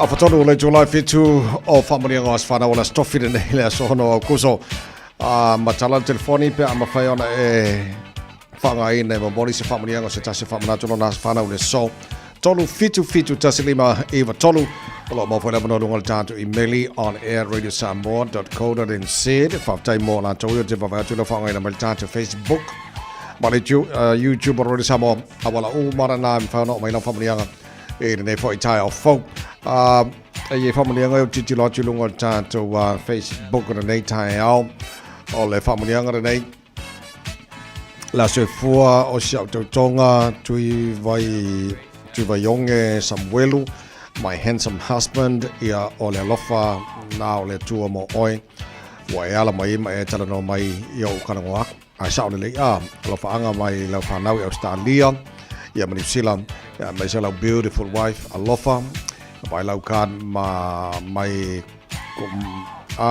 lau card mai ko my bag okay ia aver card o lo mo le lei o family ngana mai alofa Samuel Smith mo la se fu tui vai yonge Samuel mo ni tele lawa ia lo waso se fu le si family ngana mai dungol tanto Facebook nei fo itai hao family ngana le aso se fu Faltua ya la faitele Suifua Lodi Penny or Hastings, happy birthday, beautiful Faltua. Suifua, may God continue to bless you with many more years to come. Malo le finau, malo le onsa ilinga wenga le tua, bala winai o lua fo yatu le malosi. E at oe te tua I pea I tua le auna le tua ia ma onsa I pea I ti ngā ringa wenga. Leo se me fa leo ngalo tu ti nga ele li lo fa le uma mo God bless mom that's my Philly Sela so o tanto family nga na lo te va ya tu le se family nga lunga emaili le se family nga lunga tanto telefoni o tanto family nga na le va tu tanto mai lunga tanto Facebook ne foi tai phone na o te siaki ale I taina le pese okay lele so ole afo I se o baba ia tu I talofa malo soi foto vai malo la versi famolia ia se famole mole o kavala o aku ele mangingo I ole kio o ngolo ia okay ia le ko shaki ngi po fenga ki la a se ko shaki ole na oile o bala mai ia se ko shaki pe sa opo se shaki ka le kio ri famole mole po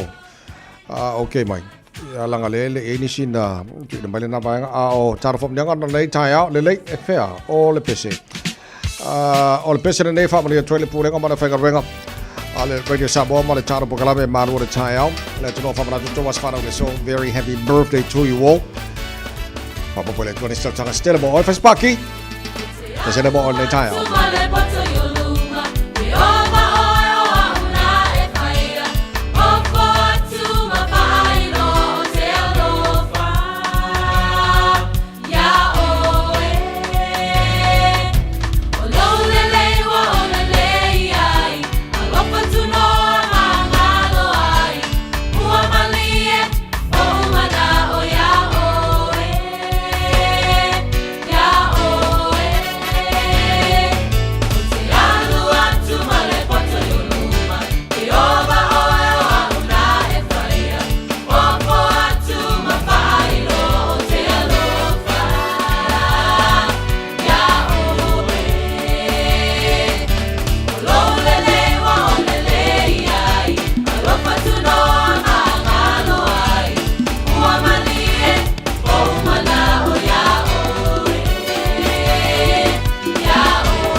i whatolu a mo. Radio Samoa.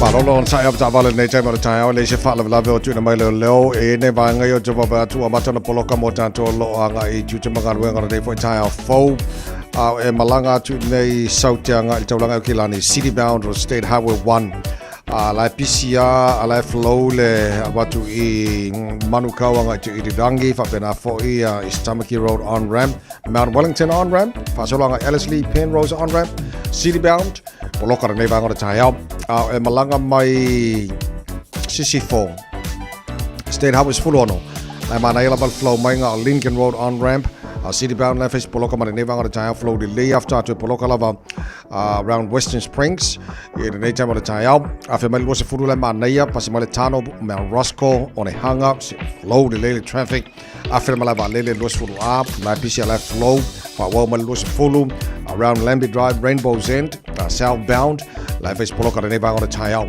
Malanga by North Shore, la foi okay Malanga by North Shore, nighttime of the town, just around Wairau Valley and Takapunda, Northcote, face poloka City Bound and Northern Motorway. Pasi mai ia lunga bala papa ma fa solo taulanga o kilani seki aka go. Lunga na la wala nighttime of the town, after valley, na la fa manatu ante oi, fa foi le lo sa, mo style to la fono lunga la wala to bound sound le muna ngai tu me favor, or nei foi astofi. It's simple, it's quick. You're closer to families. Sending money's now made easier for loved ones in the Pacifica. New Zealand, Australia, to Samoa, Tonga, Fiji, to the Cook Islands, to Vanuatu. Connecting Pacific families. With ClickX, you're secure and safe. The lowest fees and amazing rates. Now helping home is affordable. ClickX with a K. Reliable. So sign up now with ClickX. Let us help you help home when they need it. We are for the Pacifica. We are ClickX. O Dr. Chen e mawhai ono fsoso animo oe I te inga o le tino. A whai e te inga lo tua po lo tuli. E mawhai ono e susu mai he whaataita I fuole vai fufo. Ai e iai o na iainga. O lo o tarsa e lini sa ngata whaina luenga e fsoso ani I le whaata wino o loa mo le wha I la mānaia o fōlinga.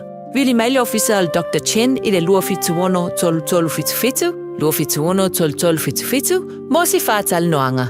Be susu mai I le lua ono, Great South Road o Tahu.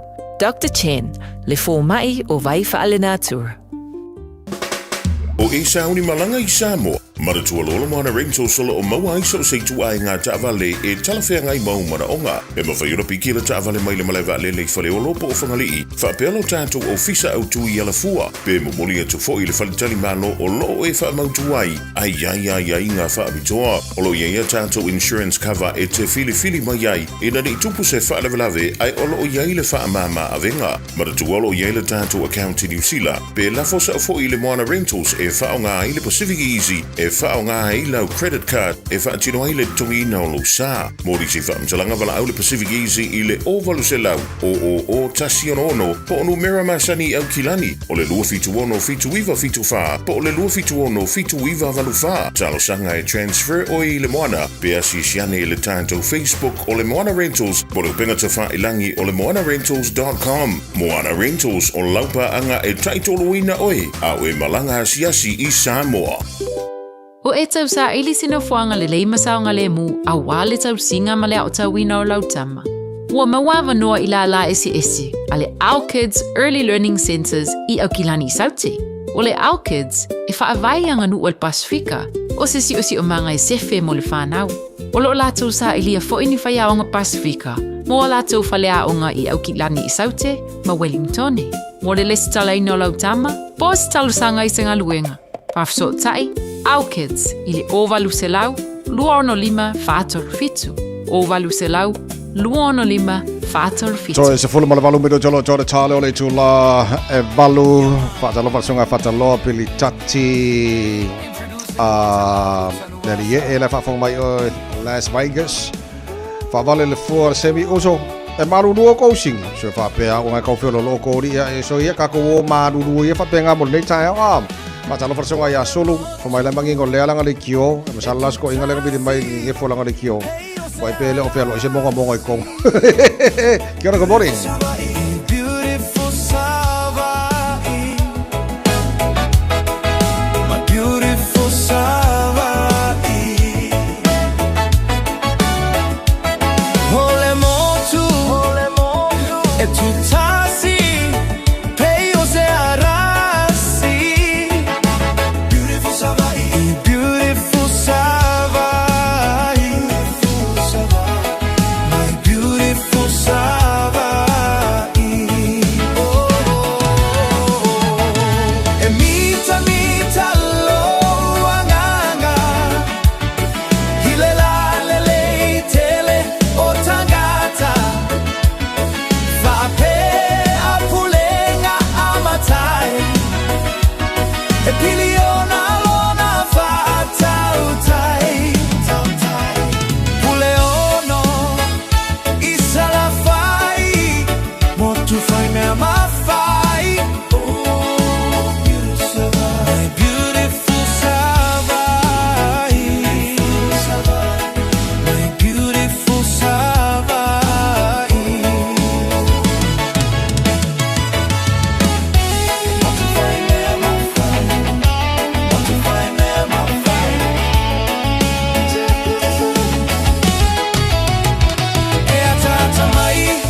Telefon pagkalaman malo la jino fa fong balmo chere sala fine beautiful savai malo si fo manu yere nei fo itai photo se furu tolo mino tolo tolo talo le tola balu patalo pa nei matua alo so te pena tamai tila onga ba vena mori tamai ti teu tuai tamai tila onga nei tai ao tai longo pulen fa fi ala tai ao Oh no, mama fo fa se vai fo se fala ao ito pa onga mama fo tang a o ile le mo pia pia ele mo fai la le ona ngalo ile locho son san malo nganga Tepa le filele injere ine mala chupese sakshalu mai ai ole guitar e inu mai ai ole ava se mai mau mo patsia sole tena le chevale bala mai mau tena soele e sami se maduro ki ma mau le mai isla dia tu beba lo ya fiti mama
Toi ora mo afa bido jolo jora chalo le July balu charo chala mai sabo pa chala balu le chai on nei cha chou su wa I chu cha 5 on chai out balu du kai out a sole ale ba ga su su mo le la le lu su su mo kai out ba be kom ba la ba kai out la ko nei swing on chau ni bai kai be ga balu du a ba ga ya le kai mai singa akor kai out ka ba nga li cho fa ka meki fa bi fa ga radio sa mo mo ka be balu chai out morning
Whainga sa o ngā mō asa marulu.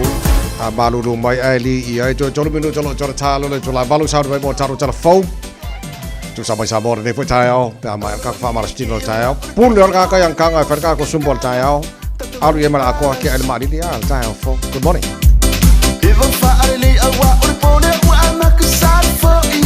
Ko sa la la la la la la la la la la. Fika kama yeah kama yeah. Sa kupe ku e kulo kang sa fe o e se Iba fa ka no kwa ni ku pe la bling la ya nga o happy o ka tunga la la la la la la la la la la Fika kama yeah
kasia, singa kasia, siva siva, whatever wa onga, foiwa.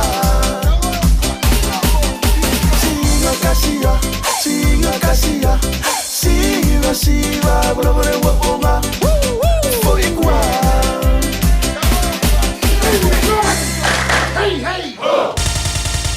Usi mai alau whaafofonga o le whaapoponga fo ele nei o talafau mai Samoa. Awina sa mai mo oe e lau leiti o whalongolongo le Radio Samoa. Tasili mai iwa tolu amo. O te whaatalo whelo tātou o tino o tātou mafuta i le nei fo i asa fau i ausi mai alau whaafonga. O le ua mata wha mamalu nei le si i tanga fau o pasese o pasi mata vale la iti la o pasese. Ina ua tali ai e le kāpeneta. Le tolu se fulu pasene o lea si i tanga fau. Ina ua tuana i le se fulu lua tau sanga o le isi si i tanga. E se fulu 5%. O wha iro lau tele ai le wha amau ni e le kāpeneta o le si i tanga o pasese. Mo ia au wala o whemalanga inga i lunga o le lau ele. Ina ua mai ai o na toe wha o nisi o wha le tonu na la ngai nisi o le tunuu. I se ese e senga o le tutongi o pasese mo nisi o nuu. E mua o iai le pasi manu e muri tau nuu iai. I le motu au poru. O le lisi o tutongi o pasese mo le motu au poru lava iai le vaenga o ta vale laiti. O lo fua le tau o le pasese le taxi, mai le maketi funga lei. Whapea le maketi sa valalo i tutonu o le tau langa o pia. Ma nga ia tua i nuu mafio anga, o i tu malo umai uponu. O le tau pito maua lalo le pasese le ta vale le titi lu tatu motu uponu, fata la luas fursene, monisio nuu le loto i fale o le tau langa, e pe o le alu le fio anga o pia, ma le anga i atu i mole noo. O le totongi pito maua lunga o le taxi uponu, e se lau tolus furulima ta la valus fursene. O le pasese lea o le taxi i le anga i atu i sati toa uta i ale i pata. O le pasese maua lalo i upolu mo pasi pe atu ua le maketi funga lei, whapea le maketi sa valalo, e tasi le tā la tolus fursene. O le pasese maua lalo lea le li o nuu tūlata le taulanga, e au fiai malifa, lalo vaya, leone, ma le alu i mule no. Ai o le pasese o le pasi pito maua lunga mo le motu lava ia upolu, e se fulu tolu tā la luas fursene, le pasese lea o le pasi le anga i tonginga. O le tutongi whaapitoa mo le whaongaina o se pasi upolu, e se lau ono se fulu fitu tā la fitu se fursene le tu la. Mai whaapitoa le tutongi lea, i le whaongai o se pasi mo se tā whaonga, ia po se isi lava sauninga e pe o le mariu. I le tātou motu o sa vai, o le wafu i sa le longa, o lo amata fua i le tutongi o le si tanga fau o pasese o pasi, ai o ta vale la iti la o pasese, o lo amata le fua o le tau fau o le pasese mai le moli whaasino ala, o lo i le maanga whae le tau langa i sa le longa. O le pasese maua lalo o le pasi i sa vai, fitu se fulu ma le valu se fulu sene, mai whaasino tonu le pasese, i se vaenga o le tau langa i sa le longa i le nofuanga o lo i aile la lao le fale tupe, o le ANZ, o le maketi manuu o sa pulu masalo ngā. Ai o le pasese pito maua lunga o le pasi, o le alu le fio anga o awala, pe aui atu le tu o tane, e se fulu 5 ta la. Ai aui atu i sa lenga, e se fulu fata la se fulu sene. O le tutongi wha apitoa mori malanga, e wha o ngā i se pasi i sa vai, se lau iwa se fulu lua ta la fas fulu sene le tu la. I malanga ta vale la iti po taxi i sa vai, o le pasese maua lalo le tutongi le si i tanga fau, o le tolu ta la luas fulu sene, le pasese lea mai mo li fa sinoala, hanga i atu i le la lao le fale tupe le ANC di salo longa, ai fata la 5 fulu sene, pe amalanga i le wafu. O le tutongi maua lunga o le taxi sa la fai lava ia, e lua se lau ma le fitu ta la i le anga i a opo, pe a ui atu i sa lenga. Ai lua se lau ta la valus fulu sene, i le anga i a sau le no fuanga lo i aile pamu pensini, pe a ui atu lava lea i sa lenga. O le aso tolus fultasio i ulai, na amata whaama maluaile si i tanga fau o pasese o pasi, ma ta vale la iti lau pasese i Samoa. O mori mawina i whaasara launga i lunga o penga ta wha ilangi le nei vā yaso. Le mai ai o le teiminga lue, o le fionga i a li o a inga Feturi Eliseia, i le tofinga komisina maua lunga o le tātou malo Samoa, I to tonu o le atunu o Fiji. E pe ona whaelo ai le ofisa o malo atunu o le Pasifika o lo isuwa. Le awhea e lea sui o le tātou malo e wha mawai atu I ai. Ina ua mae ale siri e le 5 tausanga na ia tau e veina ai le ato whinga. O le fionga ali o ainga wheturi e disaia, o le urua I komisina mawalunga o le tātou malo I lea atunu. Na urua I tau e veina le ato whinga. Ina ua whaatu ai le ofisa o le malo Samoa I lea atunu o Fiji.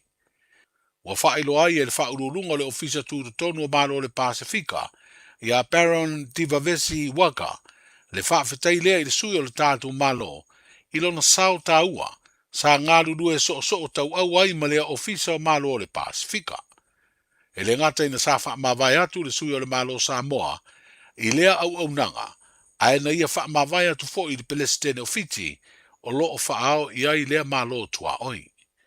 O le masino Februari o le tausanga e lua olu o tasi, na amata tau ave ai e le fionga ali o ainga lea tofinga, ina ua mae ani tausanga sa ave ai ma ampasa o Samoa, I to tonu o malo au whaatasi, I le ai o New York I Amerika. E telefo I tausanga sanga lua ei lea tamali, I le mtanga luenga le vai fafo o Samoa, a ule I whiwhiria ngā lua I ofisa o Samoa I atunu I fafo. O le avano ai o le tofinga komisina maualunga o Samoa I Fiji, ua tālia I nei se whiwhiringa lo tātou malo, mo se tasi e tau veina lea tofinga maualunga. O le siria I nei ma le vai aso talu na fia, se tasi o vaalele la ititi o le Samoa Airways I se whaalave lave, ina ua tūlau ele le malai vaalele Fiti uta le manua tele. Ua lipotia I nei le whai o tā penanga le kompani vaalele, mo le toe au maia I a pia o lea vaa moni ngā ruenga I toe whaalele I ai.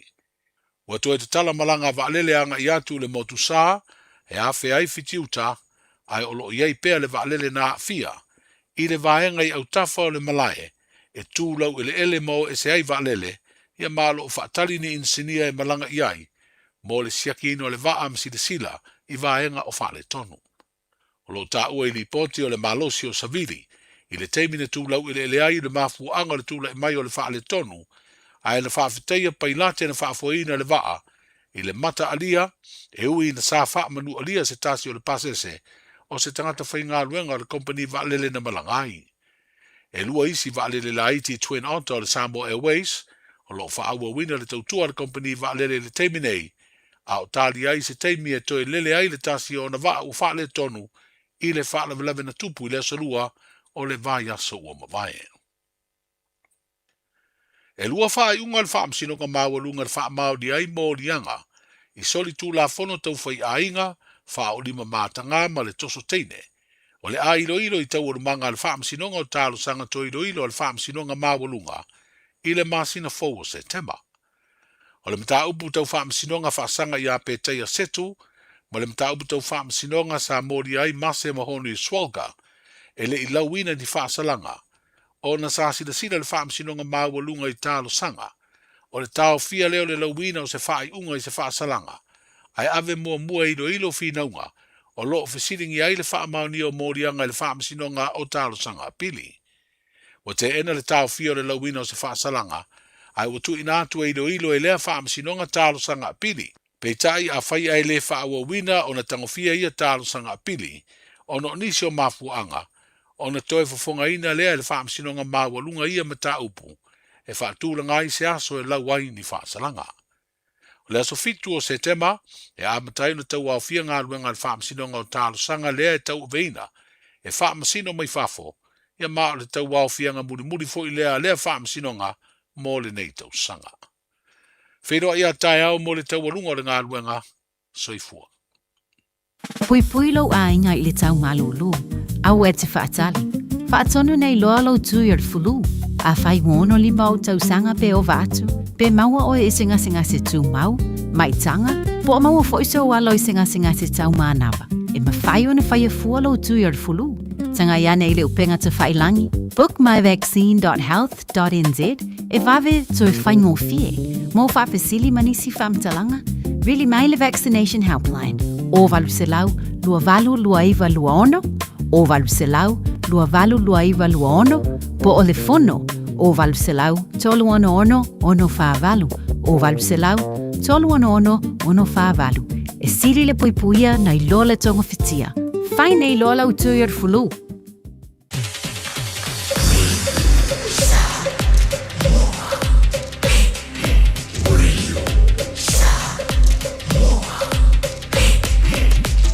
Tasilimo i vatu, amo.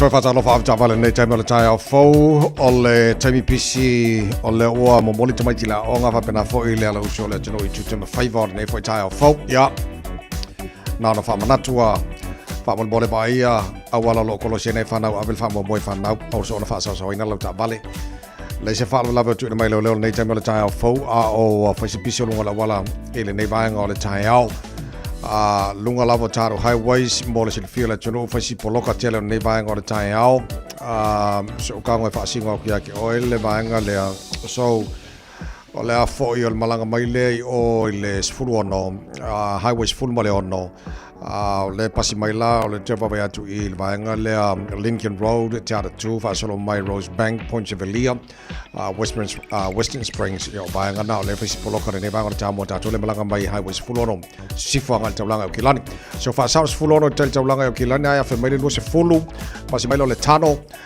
lo se fulu southbound la pisi la flow le ya fa solo mai lava baba atu ya o kulanga nga yai fa solo mai lava highway lo se fulu a fe malava le lo se fulu na sama mai lo nga la pisi la flow fa o me lo se fulu Massey Road on ramp pasi mai Puinu Road and Lambie Drive fa si polo kana ne bang o le tai au il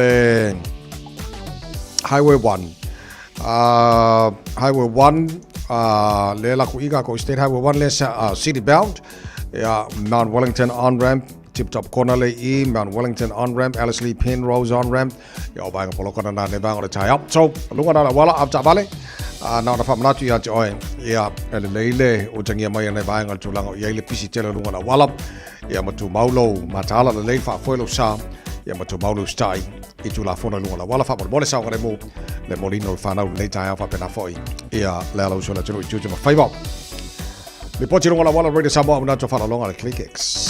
Thank you for choosing ClickX. Hey, did you know that sending money home to family and friends if I'm the ClickX? By Australia, for New Zealand, to pay for my mo ai. Bolo sa baki manono ang lima isamo na. It's simple with 4 easy steps. I'm off here, ClickX. Sign up now or log on. Select Samoa o milisen. Ainga will receive in no time. But don't forget safe and secure. Saunga lemu oila utautua. KLICKEX.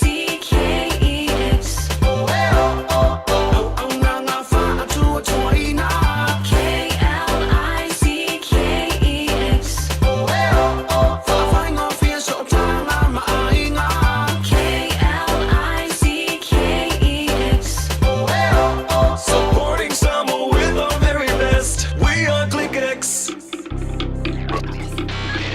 Tasilima I Vatolu Amo Radio Samoa.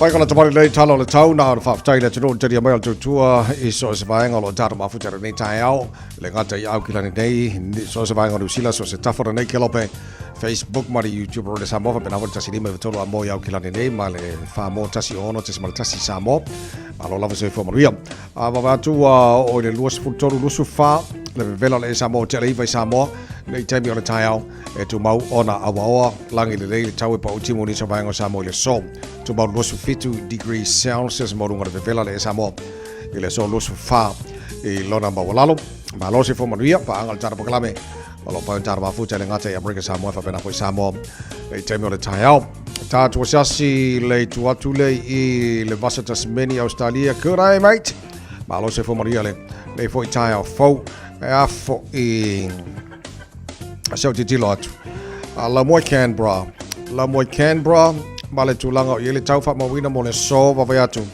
o le malu luolo I -2 the night time o le tai au -2 nei time o le tai au fe o I fa mai ala mai tau o Canberra le male tulango iai morning frost and fog lana winga pu ora tai au le isi timu sfurfar mo lunga malu rufa mo wina mo Canberra e le nei fo yaso ia tanto se atu o I fea Melbourne malo se fo mo ni Melbourne nei tai mo tai au so ki kiloko pe venga fili ki mai Melbourne alo te papa yatu Ivolo ele malu lu ele nei tai mi ole tai au fo mai la vai tau lo te papa atu I awa pa una wanga lang le fo initial timing sfurono mo lunga na malu lu fa mo wina mo Melbourne e le nei fo yaso fa talo fa malo le no e so se vaenga o sini Australia lo tar ma futal nei time o tai out malo la versi fo mo ria fe e sini Australia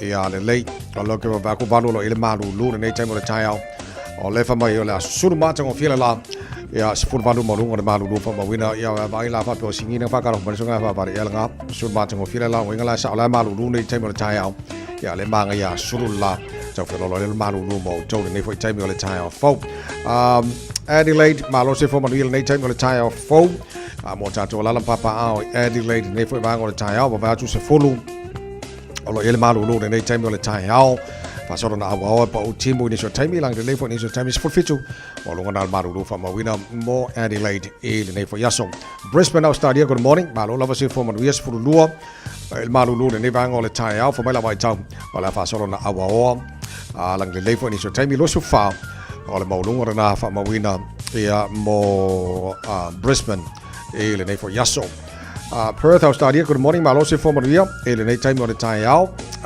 fitol el malu lu nei vang o le tai au po mai la ba tau la fa solo ina awa o pa timo ni so time lo se fu malu ma fan fana o le tere na vang Australia ma tulango i le tau fa mawina ia mo le nei fo ia so tofi wa tato aulia Tama ki makaura wa kilani no whanga whasalanga Radio Samoa Whio I eile vaenga leo ki wa kula vai tau Lua lo ele maru lure nei taimi o le tai au O le mkwa maru lua Lua lo ele maru lure taimi o le tai au O lo te wabatu le mane sulma o le lai fafo Ele nei vaenga o le tai au fau Ia winga na o le tau mo tatou I au kilani mo le nei aso Sulu matango file laso mkwa mangi mo ia sulu la le maru lua kai au ri So matango file sulu lai au kilani Ele nei astofi Sifutasi mo lunga le malu lu fa mawina mo le so tasi lona mo lalo po ana nei tai au pe au dia le alangi le leifo le tau sifutonu mo lunga le malu lu fa mawina mo au kilani ile aso tai au venga yon tuatu le sto na ilang de lei sifulima mo lunga le malu lu le sto nai fa so po timo le sa mala so fua mala so lua mala so lulu ora vai aso o le mo dai Vai gala tamare na talo taura nei fo tai au fo Faiste fo fuanga I ta pena I lo a inga mo lo longa. Tala noa I lo a inga I le mea I fai pe asi I tia le vai au ta fo lo fale. Tu au me ta au e se no fuanga saunga le mu, ma fa au ngā se a fianga o lo longa o tuanai. E fai ma le sona o le ona toi tu lai mai o ia fianga I lo a inga. Tanga I ane I le Auckland Flood Viewer a le Auckland Council I lunga o upenga ta whailangi.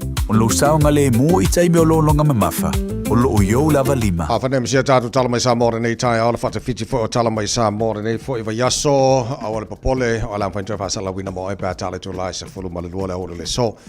Taurungo tātu tala mai sa mōre nei whasala tala valu I le tai au an tai au o le nā ua whaafonga le tunu ua whalongo longo fo I tu lango iei nisio swinga lo iei ia le tau o pasese o pasi ma ta vale la iti ia o le ngā waku kako e le ngata vaenga se o polu e whapena fo mo tele sala fai ia o kako le la saungi o I Samoa ia o le ngā la koe pua lau taxi ia o le taunga o le taxi o le malanga ai ia whapena fo le tele o isi vaenga ia la fai malanga ile tunu pea tau no I Samoa so ka penga ile iai kwa ave leila o kupe la ngala faso ala mana ia pea fu atu tu lango ia fo le never time le tau taro si fuanga Manga ia te lo le leifo I mo lau fai business ia la to ela to pasi ma ta vale la iti ia o wai kong ka kere pingsingi lo wai ta to ne mai tai ia au nei vanga nei Samoa ia wa fo le fa fong bai ma le mai mo le tino de nei fo tai au fo spulu ivo challenge la valus mai lo fa fonga ole fa ta fitio ta to ba fa Samoa nei fo vai aso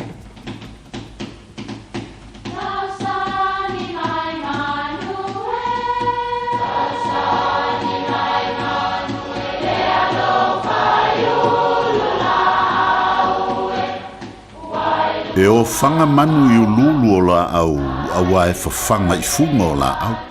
A o le tangata, e whawhanga I upu matala. O le mawhileo o ala ngā upu mamuanga ngana Samoa maona whaapongai e a fua ilo na sio mianga. O lona lea sao I le whaatufunganga o le iloa whaale aso mai le tautua se ia o ina pule. O ala ngā upu mamuanga ngana ua lanto mamanuina le tō whamanino a Samoa mana tua foi e tāo fitau muli le atunu. O whale tautu e fili fonga mafua a wānu. E whapele tala, o au moe ngā tūla whale, sa fua I alo o tamali I mawalulunga. O le winga lea o le whale na fua e whatusa I se maota o lo tau fua ma whatu, ia po se ngafa foi o lo tau whausu ina ia fesotai. O le mafuanga foi lea o le tau o lea au moenga o le whale tautu po le whale na fua.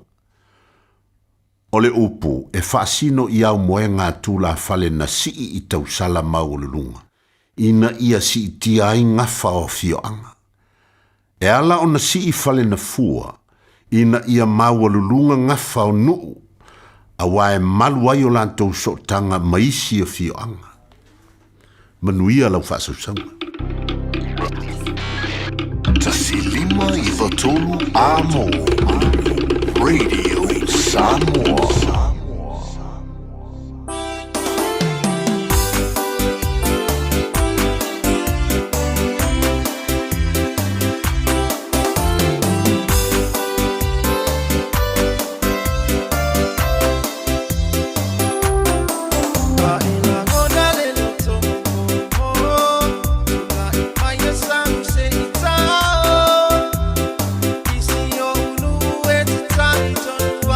Maria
Eva Malipese, Malo le whafonga Samoa, Malo fo ile va ile musika, Radio Samoa #1 New Zealand akoa, Simpson.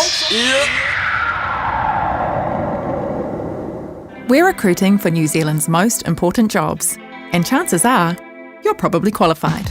Whether you make coffee for others or just yourself, if you're a shop worker, tall building worker, gym guy, gym gal, teacher, preacher, scuba diver or Uber driver, bring yourself to the 2026 general election.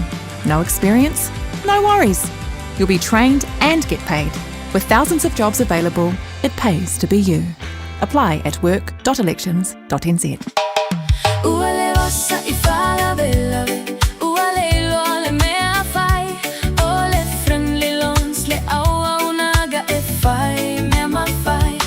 Le tamaitai o Agnes Towers mua o le atau tua mo oi. O walu te lau fitu i vaiva o le tali o lo faa moe moe. Le Friendly Loans mo nono ngā tupe, tuatusi, lo fitu di, Waiprera Avenue, Henderson. O le Samoa Realty, ua whaatutua ina i Samoa ma Amerika Samoa. Ua lata i le whaasfulu tau sangala na au nanga. Latau te whaatawina whanua ma whale, whai alisi o whale ma pisinisi, e o i le iloiloino o tau o whanua. O le Samoa Realty, ua lava le tumai e fisosoani atuai mo oe. A e fia tali tonu, whafsota i telefoni, o ono walulima, lua whavalu whalua. O ono walulima, lua whavalu whalua. Petanga i ane i le samoarealty.ws. Samoa Realty, our island, your home. O fia afistau tama i whaamomoli Samoa, ai omi tele wa asami. O le AR Customs and Freight, o le au nanga i la foina whaamomoli le wa alele. Air Freight, vili mai alveni le AR Customs and Freight, ili olua tasi valulua lima tasi fituiva. Olua tasi valulua lima tasi fituiva. Monisi whaamtalanga mai yainga.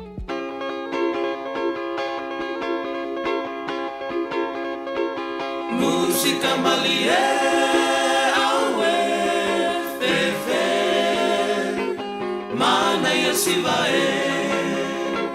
Música malie awe fefe se mayona tene. Usumai la pese malie. Ayata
Musika ua la taona uma Awala e taita ai sue sau Pangalue lue mai i le musika Musika malie aue fefe Mana ia siva e Musika malie aue fefe Se mai ana tene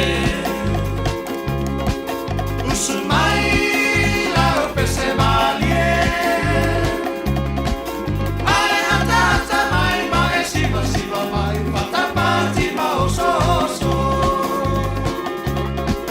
Ai hata mai mai siva siva mai Patapati ma oso oso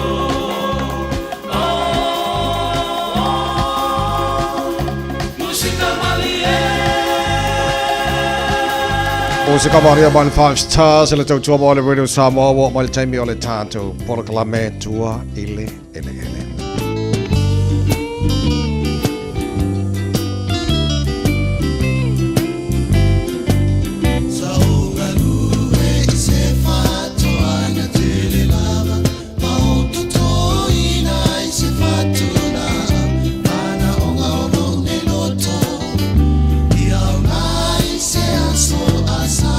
Ole avanoe whatalo whale tātou pokalame whai whatoanga malama tātou e fie usu e toto le whatu le la au e ui le marulu ai toto pea. Awa a fua mai e ona tuale e o tātou le taunga tātele le soifuanga lo tātou i le fwoi me mana i ro no fumo mafo whau. E mā ngai a toto le la au ia ma whailau kuka so se kuainga vegetable ma so se vaenga a like si le fielo na o ngā te tonu o tātou tino o so swana menana sunga tuna epero pena ko whatimo le tātou pokalame tua ele per masani ia sol toffio ma ia so tasi ala se fumaria so te lepa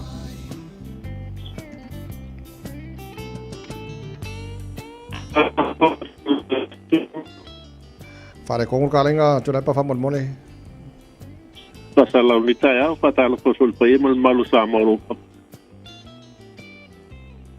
hello ma ngai mangi ngom balis kai mi fa mo ko famon mole Sia, wo ngau ma ya kong wa nga. Ma lo se fo. Ma lo se fo patalo fa tu la sung ta vai ma to kis fa sala nita ya fa ta la fa tu pa yemal malu sa mo lo fa ko ma nita on tu lang fa lu pe ina fa ma lo se fo mo ma lang ma ne si la. Ale malu du sore O malu du le.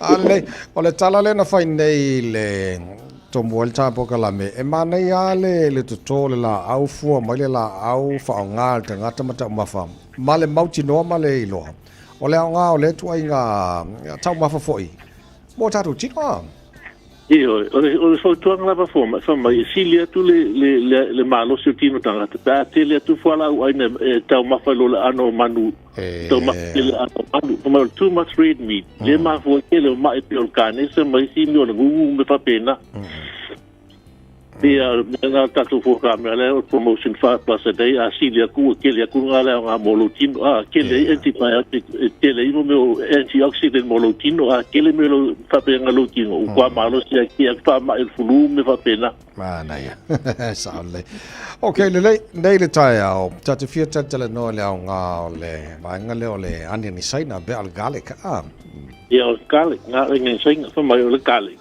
Kamale from the natural antibiotic, silia to lo antibiotic, le mo mai forma, from my kamale, a natural.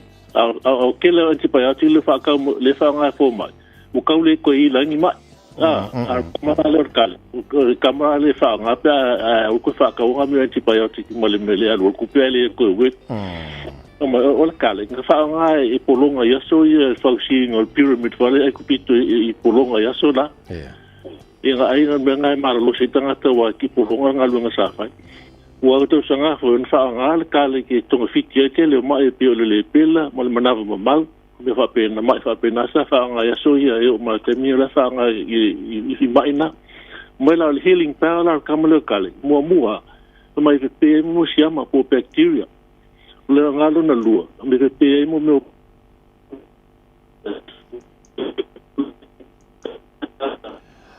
nga ole manginga koe fa a tula e pa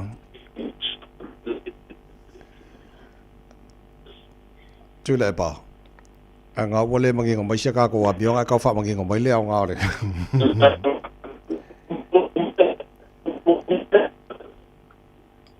Le ai le o ele mangi ngomai ki fongi fa bon. O ka mo. Ia nga ma ia mo lo le ki di me sport ki di ai o nga ko wa fa mo ba. Seki ka. Ia o le sia nga non tole pe mo virus le mo fulu me fa pena kasi nga le kal. Ia mo kalik mo le antioxidants eleti ai fa ma tino tangat. Ia nga fo kalik tu ti tie lalo nga apol cholesterol le fa ma nga fa ni file to le pa ti tie la.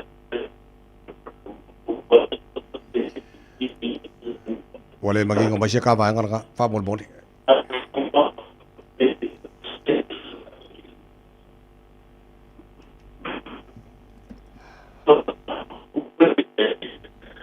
Famaru wa tula tunu olo o fa le tunu mai le na sunga tula pa mta fa mani no mai nei va nga yol ta tu agiang sainga ya bol garlic au nga mota to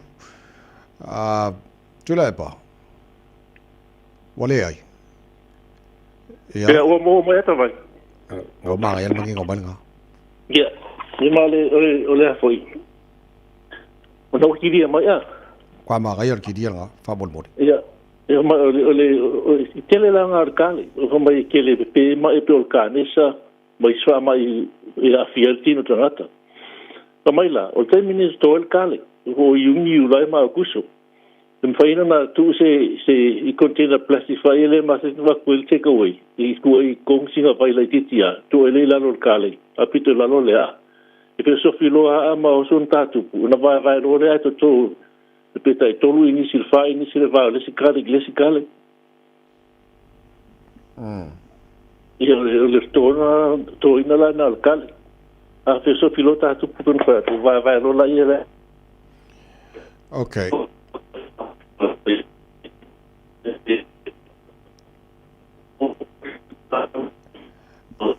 ele me faina fa volta ta pokalame pa e a tule pa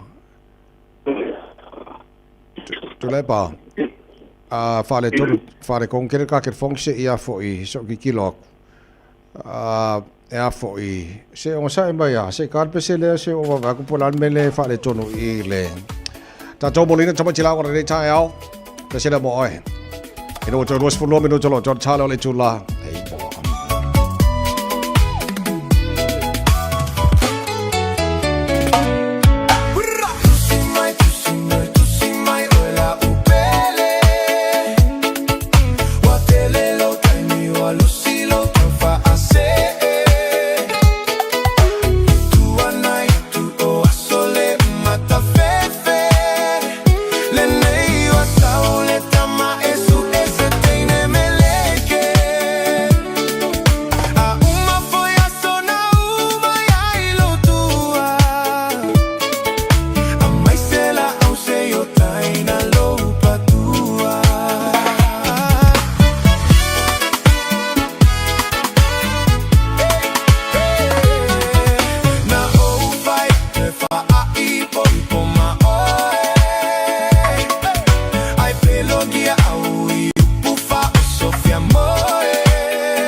tu si mai pe o amaua. Se o laga fusu ia foi lole alofa. Uinga ma vai gata o la wa fioga. Ai te fia fia o lo o maua le sa o lo toga. Amaua sa ulu matua se tamaloa. Fagalo me ai fa ai goa ilo igoa.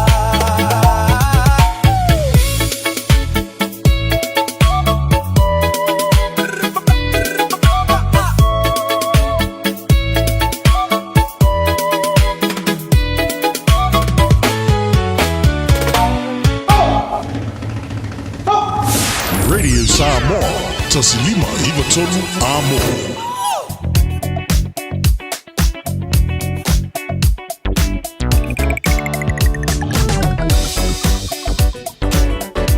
Tātou ni poti whai mai runga wala ne whai tai au fau. Wawai atu ele whala raven to State Highway 1, Irabar Constellation Drive and Tristan Avenue. Malanga mai lea mai North Shore, mo tātou malanga mai North Shore. Awhai tu lantu pole whala raven nā. O lo te wawai atu whaisi polo ka tele o le State Highway Rusifuru. Malanga malanga le Rusifuru a. Polo ka mani ne wanga tai au. Tomorrow, Poloka, Alice Lee Penrose, Fakanafoi, Mount Wellington on-ramp, State Highway 1. They time your tile folk tomorrow, Poloka, around Western Springs, Motatola Malanga by Sifo, State Highways full on Jalanga Kilani, Pauna Bang, a lot of Vatofis Poloka, and Nevanga, the Tao, Shivang, Malawala, or also long and lame sound of Mube Oma. They tell me all a tile. Atabale, Tato reported for the number doing all a wallam, to Mount Sound and Mulanga, Jujaman, we're on from Natumasan Radio Samo. Sound of oil for Inal Tabali. Saungale mua pasasele tonu tavale lo fa foi nei oi. Mar saungale mua tavale foi so semai ngala wala. E lo fe malanga i nei so lo yo a ao. It's simple, it's quick.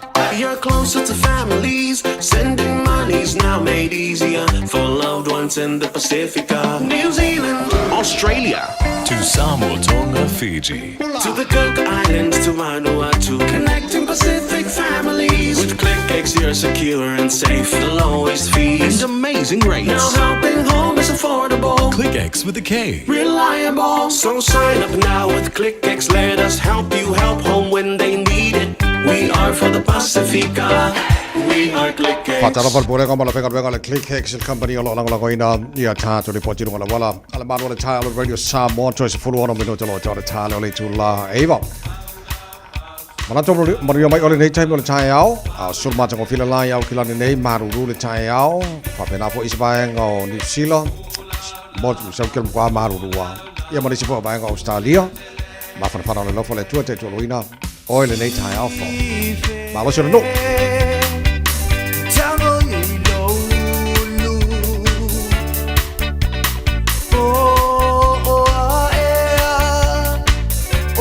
mea e ai a o si fe ua tilo mai ua le mali e lona loto i le mea ua fai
Dr. Sonne data musika sui fei filoi o le tae ao.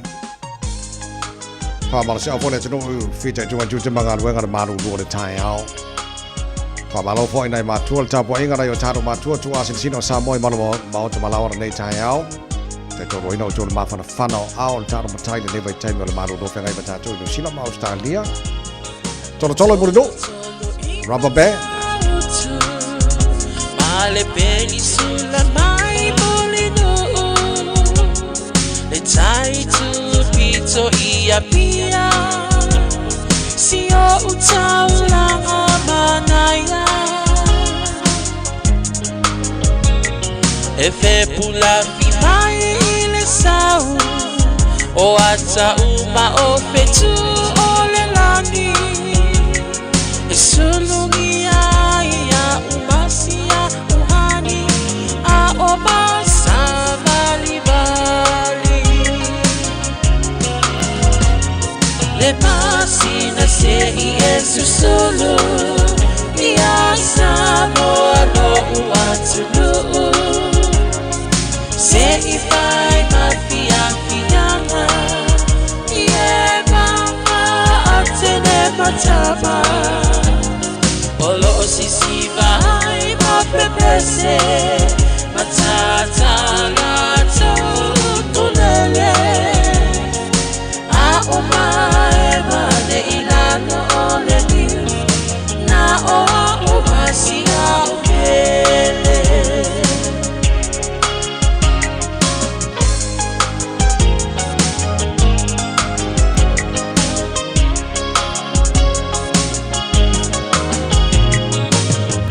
Nofo imama pei lesi tau langa o sabonei ai mana tua pea o polu ole ingole o su o motu ele mafai hama o nangalo le tape mali o marsinano Nofo ai tine matama yunga lona awala lau papa le pasina se Yesu solo ia samo alo uatulu se ifai mafia fianga ie mama atene matama Olo sisi vai ma pepese matata lato tulele a omae mane ilano ole ni na o umasia ukele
Wafa apea ona lawiloa ile lalo langi atoa walai ona to atele le au maimo ia samoa le masina se Yesu sulu ia samoa lo uatulu se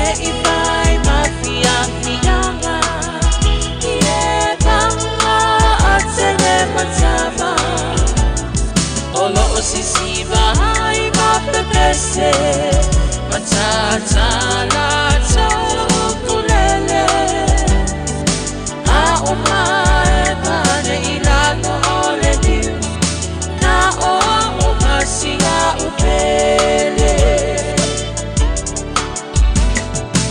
Aomae Mane Ilano Ole Diu Na o Umasia Upele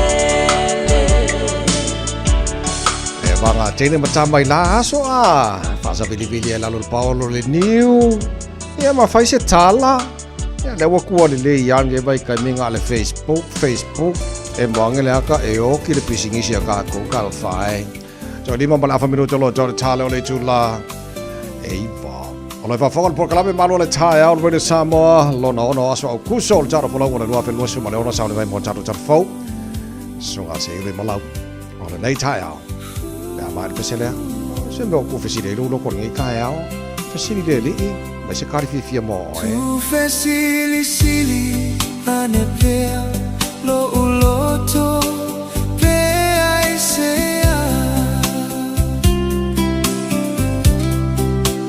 A ole alofa na mafua aiona o solela.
Foi manu felele, ole ama.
Samoa.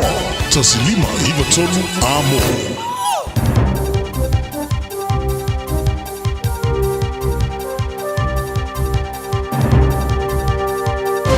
Kaya mo niyo, talani may out yun. Sila sa pangmaya. Wala after yan mo tanga ng fam, sinong mo sila ilong fa na chinati le ma ayo tu ingos deri sa tauraina pikino numero le loco ile fela o ile tu pere le. Sa fa wa wona tungi ne no tungia to mo le lima tu sanga i lava. Ina fa malo lo mara na ngalwenga. Fa ri ri min sta fa msnonga Paul Goldsmith o le ailo lo ina komisio tu tu al malo ile ao te lengo fa tinonga matanga wenga mar fa tinonga ngalwenga. E muru mai lea i linga whai mara mata o pureri whai ngā runga mua Russell Harrison. Le sa i tala i tuanang tutongi. I le lima tau sanga o wha malolo mara ngā runga se i o lava ina tau kino le moni o morianga whasanga i a tia. Whai a Goldsmith i sa whamtanga tia. O te ngata e ona ina business i New Zealand ngā runga malo si teini whai ngata i whawhitau tau i ngā runga i a status. Ma tangata kiwis fo i iero lato wha moemoenga i tau tua na malo e whai rose tūlanga tusa o wha tino ngā pūrenga. Ta u foi, o le mea sa tupu mai i le tangata whai ngā ruenga mua na mata ngā ruenga Harrison e matua i le taliena. Mai sa le sa o le wha awa wina ai o le maua rontitongi mo le tau sanga. E whai tau se laung se la wafita sa maua Harrison mai i le lima tau sanga o rontitongi au lava ina wha malo lo. Ai patoa mai alawa ni nā yaso talo na amtai ilana ngā ruenga. Ta wai, o le ari e lima sumaleo na tau sanga sa i tilivaina i le ono poroko auro po bars of gold bullion i le Kenya le Comancheros i Turkey. Ma awhi ai le whai tau se lau tangata sa i saia i a Union Rothman Futasi i oso whainga sa whai e te ropere ofisa se o sue a Amerika le FBI. O lona ingoa fito a whaalau i te reina le amatanga le tau sanga nei ina wawe e se li tapu sa ta awhi ai le whaero ina i le whamasnonga le sa e tau tino ai le moni o sala o io tupe ele lea. O tangata Pasifika e ni ngā ruanga i New Zealand o tu mau le whaatulangana le whaaluaina e maurunga tuai nai lo le lau telo le whaatulangana o le whaitu wafai. E ola wafoi le whaatulangana o tangata le ni ngā ruanga i le tunu wawao i le ausia o si tulanga maurunga tua ia i le lata e sputasta sanga. O foi numero sa whaamatu ina na matanga ruanga o foi numero whaamomo ina New Zealand le astronafi. O tu ina ai le whaatulangana o tangata Pasifika re ni ngā ruanga i se futasi te simalana pasene i le kuata i muta i a Union tau sanga nei. Tu sale ma le rusu futoru afe tangata whai ngā ruanga Pasifika. Ma i a Uni, luafe ma le rufuru lima, luafe ma le rufuru ono. E se furu pasene o tangata Pasifika i whaus te ngana masani o lo su e ni ngā ruanga a ele ai niste mau ni se ngā ruanga. O silia toilea, ma le whaalua ino le whaatulangana whaare tau sanga o le lima te simalana pasene o le whaitau a whae o le tino. Ai ore te lina foi leo tangata Pasifika e whai ngā ruanga nāni nai tūla. E lusu tasi te simale tōru pasene mori tō sanga. Lua te simale lua pasene o siti ai. O tangata ele ni ngā ruanga le tunu awa o siti ale lima te simale ono pasene le kuata le nei. Se whaatulangana ele au sia taru mai se tema o le rua festivalu lima. O tangata Pasifika ele ni ngā ruanga sa oso ilunga le whaatulangana maurunga o whaamaumoina. Iri se furulua te simale lua pasene le kuata e muta i a te sema o te rua fe mare rufuru lima. Ai ore te menei ua whaaria e whaarabutonga sosoani mo tangata ale Salvation Army. O foi numero muni neo tangata e ini ngā ruanga te tāwana tiro e o se wala au mora tunu e winga e maraonga mo re sosoani tupulanga mo sa i o ngā ruanga. E se lausu fitsu tasiafe e le ini ngā ruanga fituafe o si tia iai pe a whaatu satu i le kuata mua muatu. Ma re se futoruafe o maurunga tuai nei lori tau sangaru matu. O le numero tupulanga sifuru lima lusu whatu sanga le mātua e o ieni a onga, le eni ngā ruenga ai poni a onga whatai tai. O si tia le sifuru toru tsimar varu pasene, ma le sifuru lua tsimar iwa pasene, sa iai. Wharia le ri whaurulo a ienga whatinum whawhengana Paul Papa, o tiro le Salvation Army le numero tele o tangata i lalo le lusu lima tau sanga, o suatia i la tomose nangolango.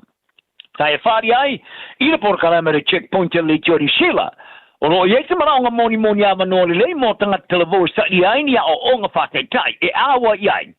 Mga ruenga ma whai ana fisosoni i la to e whawai ai ni o wala i o latu walanga. Ma e ta o fo tanga televo na lo lusu lim tau sanga o i latu o Maori Pasifika ma tanga te ia fianga tu mau e ma furi ia fianga. E te tonu i lo leo o le mama whātua whasalanga e whaono o vea ma tali sa i lia whatapito i leonga oi i whare loa. I wha maumaunga mari tūla whono wha mtalangaro i o wha loai. O morianga ni ngoi whanoroa, wo i se tūranga pika siri ato na mawurunga te tono skuri matau sanga. I le tos furu ono awhi morianga sa whātoai. I le tau sanga i luawhi rufu whā, i luawhi mare rufu lima. O le numero, o rima taika inai se numero pika siri ato na mawurunga whātalanga sa whaia. E le whāmasnonga te tono le tunu mustai mumoa. Sa longai le presidente le social le Steve Watt le jori in stok se bi. Oni fa salanga ma mafato to wa wen fai. Ona fa ono sui anya mio trata. O ia fina wai. O le pongai o tiro i le maurunga to fa salanga fai. Ona ele o ia se fa to fina. E a wai le ngoisis. O tau fia re di min sta for pui pui e fo fuanga iva miliona tala o foi nai vai la au fa maori pole wrong noa. Mo le ola malo loina te tono for pui pui. E au fia i mare o foi nai pango tau fo fa maori. E no fisilingi e winga i le porkalame. Sa amtaina le matanga runga o for pui pui ale ngase senga o le amtaina o le tau tuai for pui pui umai ni sila ya yu lai.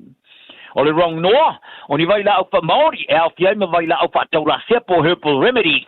Fo tino, ma wha malo longa wha le nganga.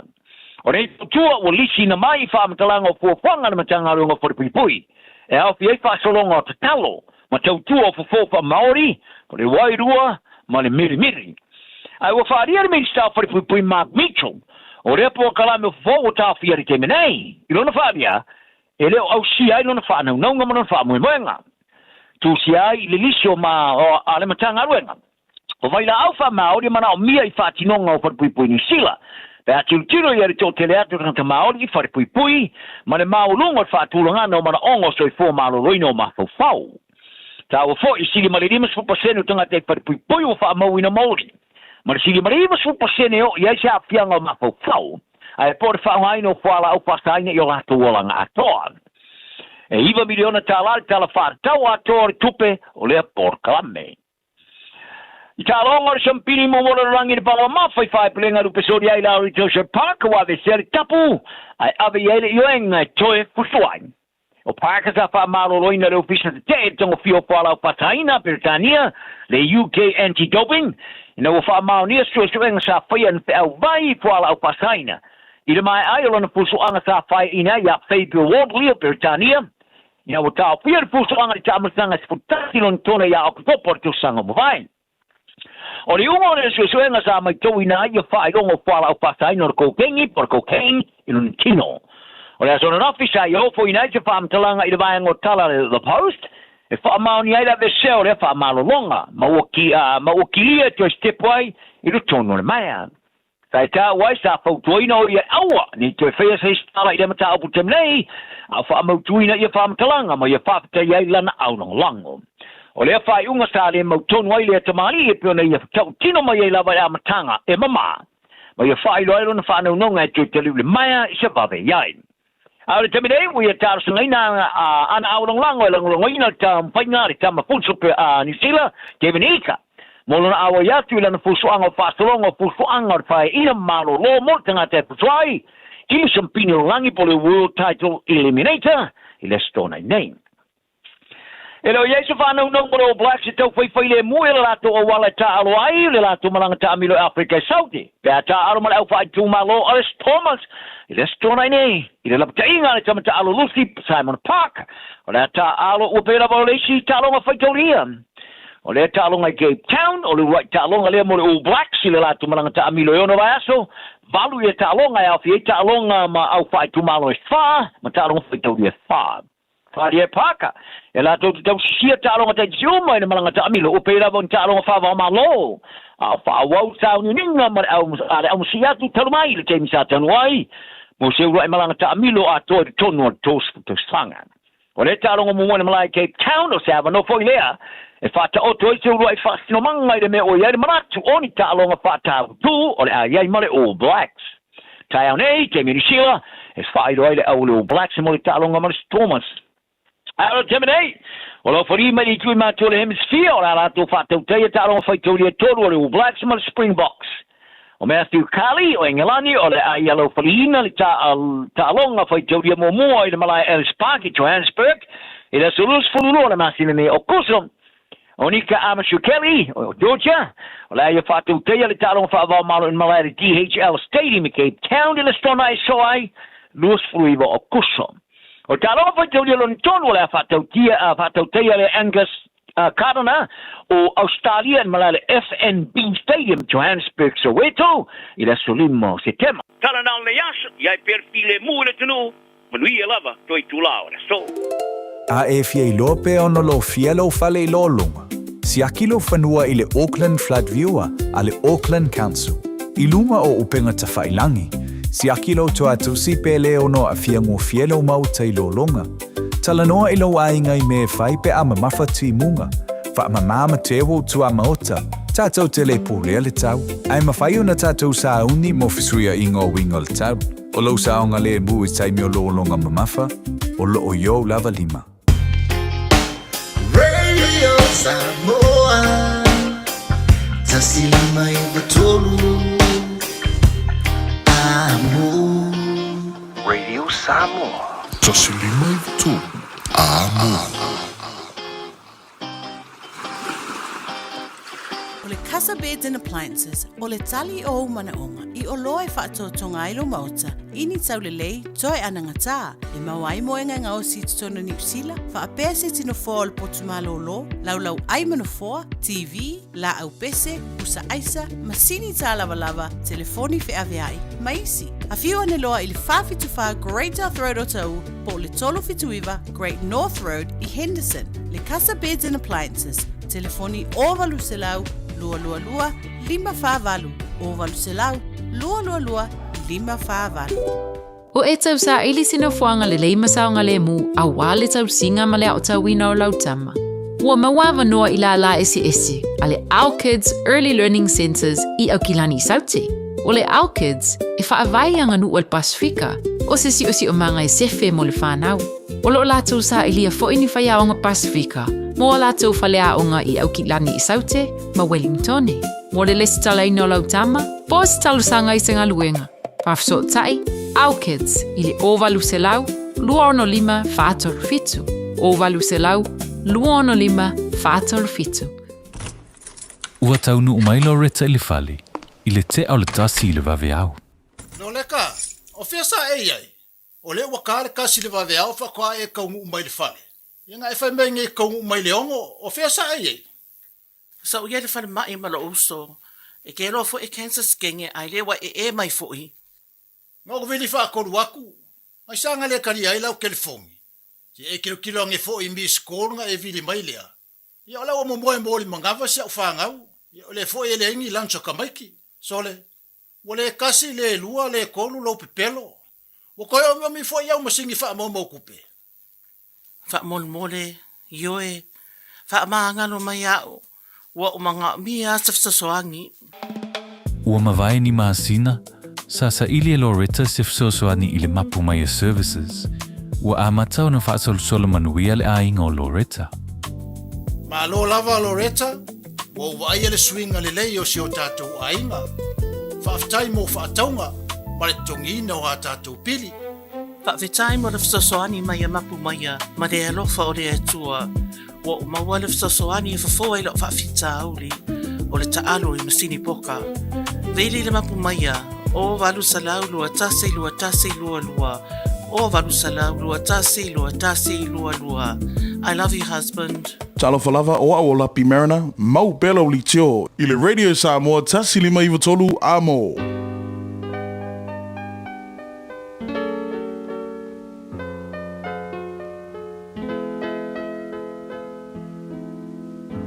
Faitauina le upo le poto no le tautua matavela linga Fusi and Sons Funeral Services I Mangele ma Samoa. I taimi o mawhatianga ma whaanoanoanga ona o le maliu. Manatua linga Fusi and Sons malana au nanga o le a whaamama avenga atu mo oe ma le ainga. Wala au I le telefoni lua fitu lima tolu o fitu.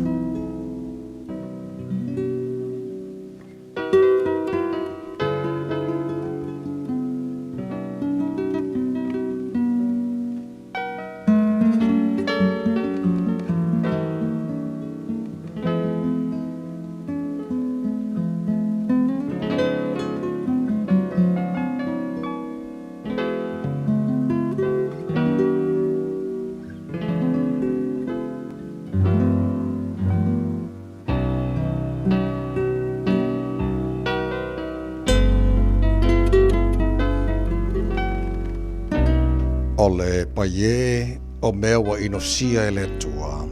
O le usiu se tai e le leilea. O le autu leo le upupoto o nei tae hao whaita wina. Mai le tusi o whata oto a o lona mata upu e ono. Lo watali i a whai wa whai oe mamoni o la wo. A whai wa whetangofi i lima mo le tangata ese. Wa mai leia oi upu o lo ngutu. Wa maua oe i upu o lo ngutu. O le neilo watali i ia e whaia le menei ina ia lawea ina oe pe ao o mai le pule ala wo ia te oe. Alu ia ina aifo ma e nati atu i la wo. Awane i moe o mata pe tu le moe o la mata. Ia e lawea ina oe pei o le sevi aile lima. E pei o le manu foi ai lima o le fai manu. Le paie ina e aru le loi. Ia wawa ai i lana apio. Ina ia poto ai oe. E le ai sona taitai. Po se leo leo. Po se pule. Ai saudia e iana me ai i le tausanga vevela. Ma whaaputu ina ana me ai iona po e sele sele ai saito. Le paie e te taoto se e iawhea. Se e tula iawhea ai lo moe. Se i toi titi sina moe. Toi titi se mata moe. Toi titi se pi lima e ta oto ai. Ai o mailo mativa pei o le malanga. Malou le tango lima pei o le tangata wa sa hauni lana hau penga. O tangata ura vale. O tangata ngasala. O lo sa vali ia male ngutu whapio pio. E ngeno ona mata. E tau tala ona vai. E whaasino i ona tamata mai lima. Wailo na loto le whapio pio. Na te whaitonga fiti leanga i aso uma. Na te whaatupuina maasainga. O le melea, e whaafua sei ai ona o mai olona malaya. E whaafua sei ona nuti mo moia o ia. Ai le se whafong. O mea nei e ono, wa ino sia e leli. O lona fitu foi ua matua ino sia lava e ia.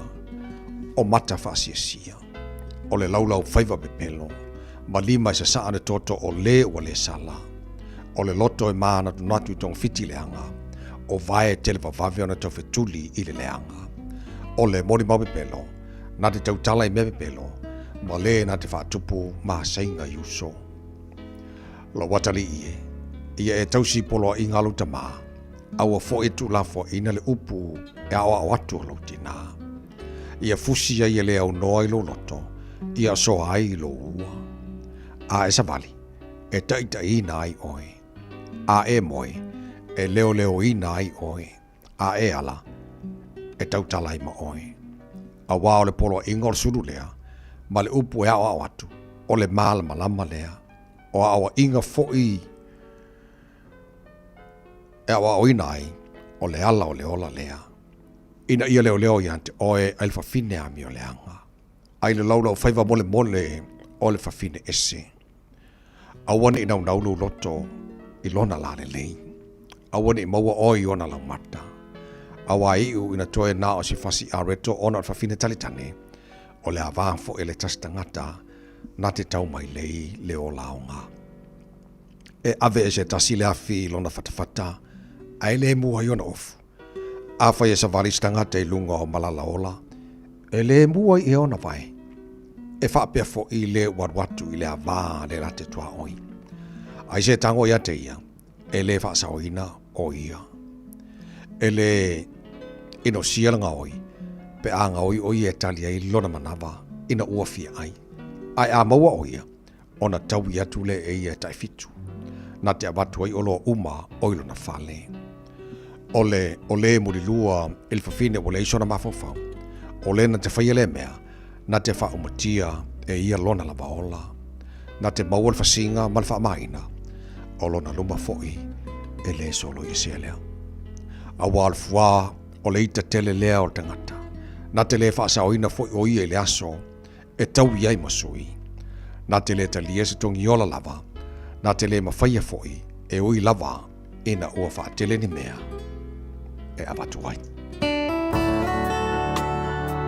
Ua awina atu le upu o le poto i le nei aso o no le langolango mai a linga Fusi and Sons Funeral Services. Ua mawhai o na tu whātasia o nanga tala whea ngai i ni tautau ngō fia tele. E fsosoni atu ai, a o whea ngai oe ma le popole ma le whememea.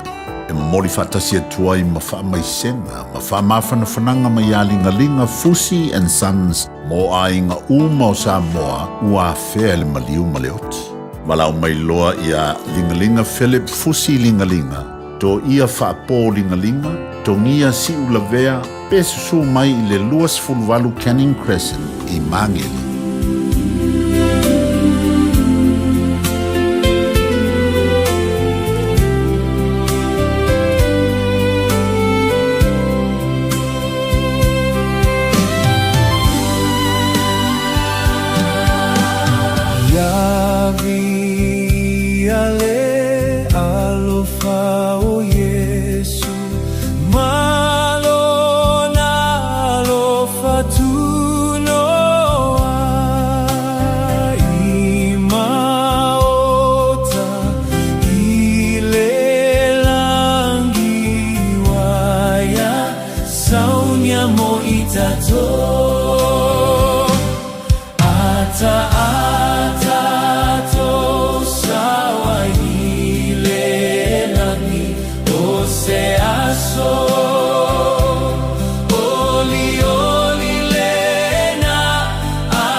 Langi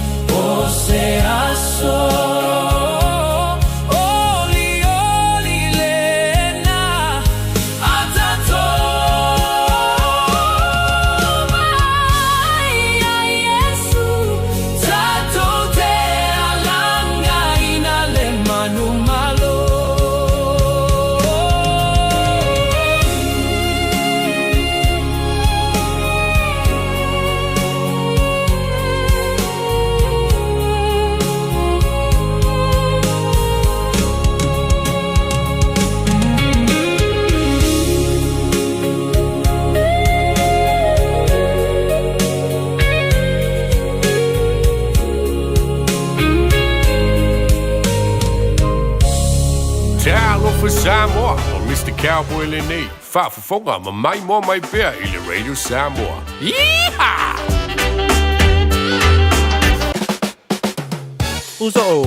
Oso. Son, fe o kausinga iau makari I la manga iau lau ka vali fou. Na boi amu uso. Bag. On Enterprise Motor Group man ka. Wa uso yai kaya wangi. Lei yang whakamoe lau whainga duenga. Ai o akure a fi o show lau ka mai lunga lau wala. Pa ma koinga ka vale. Piki apu SUV, van. So koinga ka vale ha. O fe foi kava. Ole lima ongo fiku Great South Road man kau. Pe vile le over se lau lima o dua korfa. Enterprise Motor Group man kau. Sa ili, fili, ma ave loa lau taavali. E whainga o whielo o langa. Pe ale leilau wha aperitania. What's talai na neia vanoa e teles talai I le Dynaspeak. Moa o onga wha aperitania. A onga fua e ono fumau I New Zealand. Pesi ti seni New Zealand foi. O le a amatalia vasenga I le aso lua fito o Iulai. A whai e te au mau I Hamilton, Palmerston North, Lower Hutt, wha apea Wellington. E tala whea ngai le Dynaspeak. E fsosoani mo oi. Wili mai loa le oiva, lua lima, ono fitu whaatasi, lua lima, ono fitu whaatasi. Betana I ane I le upenga te whailangi. Info Dynaspeak at twoa.ac.nz.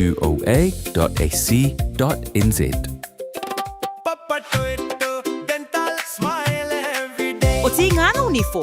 Whawape nei loi le Papa Toe Toe Dental. Ma whaongalau Community Services Card. E se iailo ni fo I le nao le fase fulu tala. E whaia foi ni fo auroi wha ai ila ai lau smile. Susu mai pe wala au mai I le Papa Toe Toe Dental I le lua fitu valu whawalu tolu o le tua tusi tolu fitu lima Great South Road Papa Toe Toe. Papa Toe Toe Dental Smile every day. Pamaro fa tele tino la mai mo la fa fonga nei time le tai au mal manato lo manui le tai au. Ma fan fana foi le lo fo le tua ia te o nei vai time mal nei tai au ma lu tele. Nei ma tua mata to ma sa pisi la foi le tai au. Te pena nei te mai tila onga o ma puatu te mai tila onga nei tai au relax la ia. Mama kua ai fa be vela lo mare koko Samoa. Ai ma sa fa popor nge kai au a. Ko umala la foi le stofi la to. Aso tofi marulu.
Whawalo whawhtai la tunu le nei taimi o le tai au.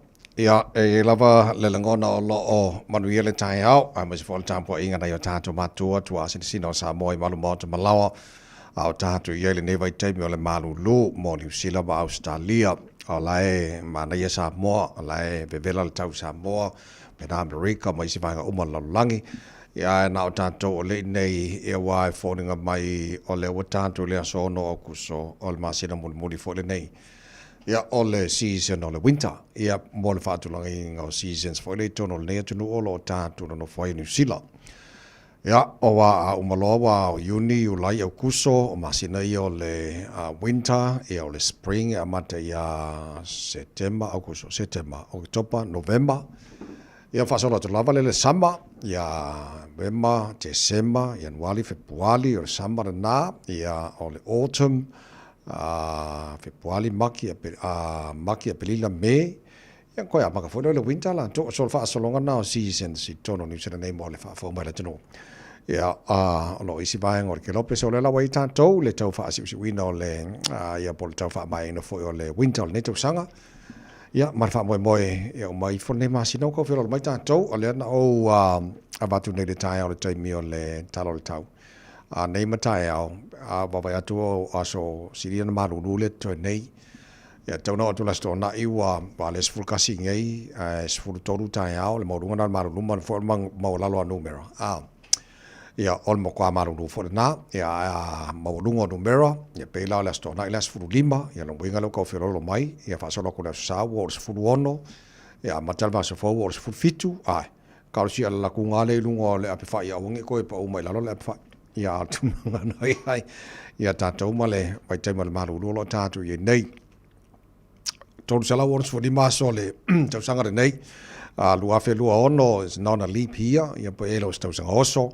Ia lo no inga lo tatu ye nei e le lona lua sala se ful valu aso.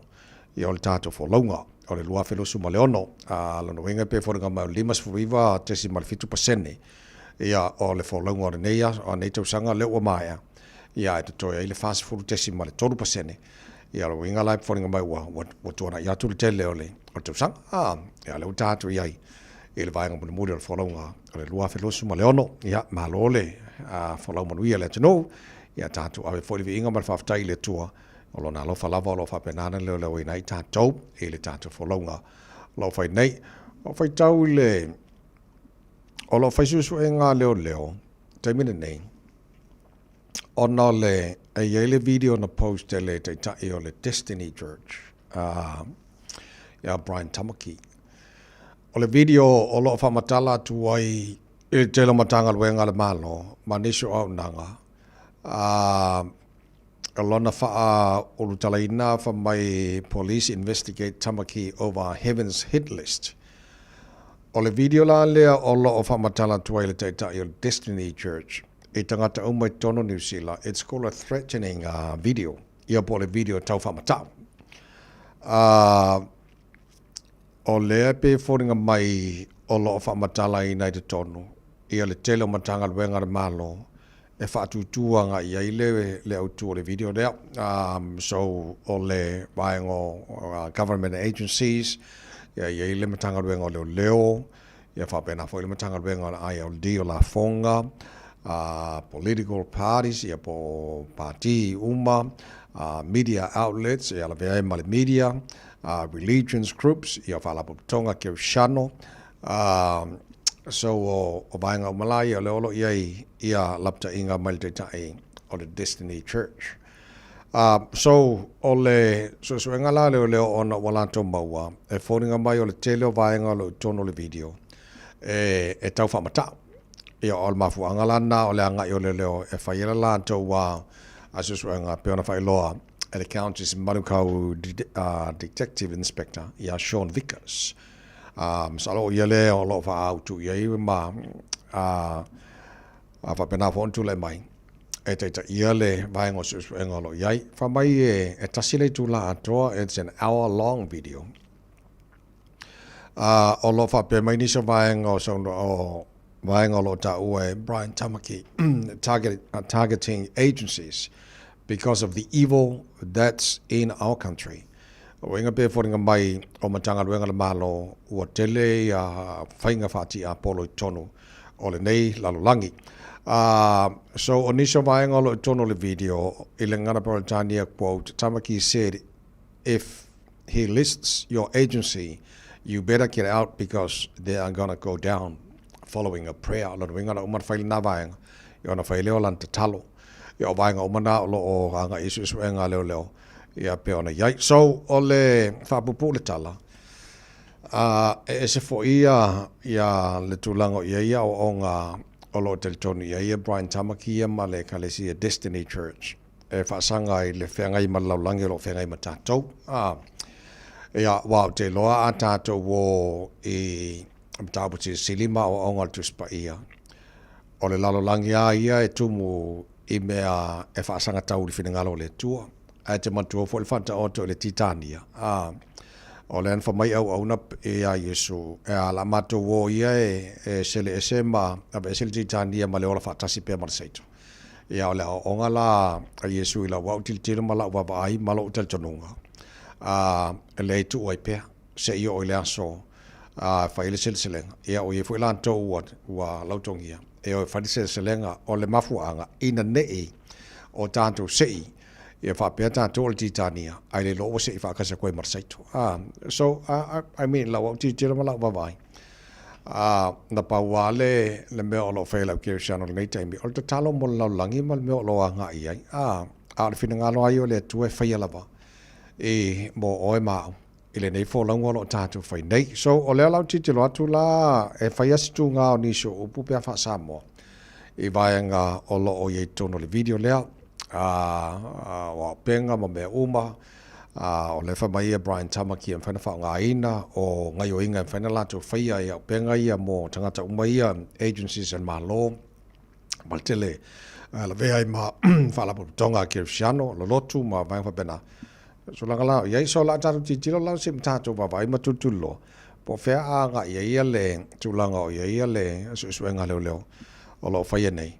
Ia whaasanga le songa ia Brian Tamaki ma ia fo i vaenga o le video nga kasile kula le umpi. Ia o leo titilo atu na ke leangi sio kusinga ia si tia mai ni sio mau. Jono fionga le tua, tu sio Efeso, lua kolnito, tu sio ngaruenga, tu sio whaalinga, lua le tupu. Ia o lo tawai, vaenga o lo whapenao na angels, spiritual warfare, ia and the defeat of evil, central to Christian teaching. Ia vaenga mana lo ia teltonu ia iai. Ia, whapupu atu e stala lo vaenga la nao iai. O au te leo lopo lale umi leo lo o i nesu e ngare leo. E wharinga mai.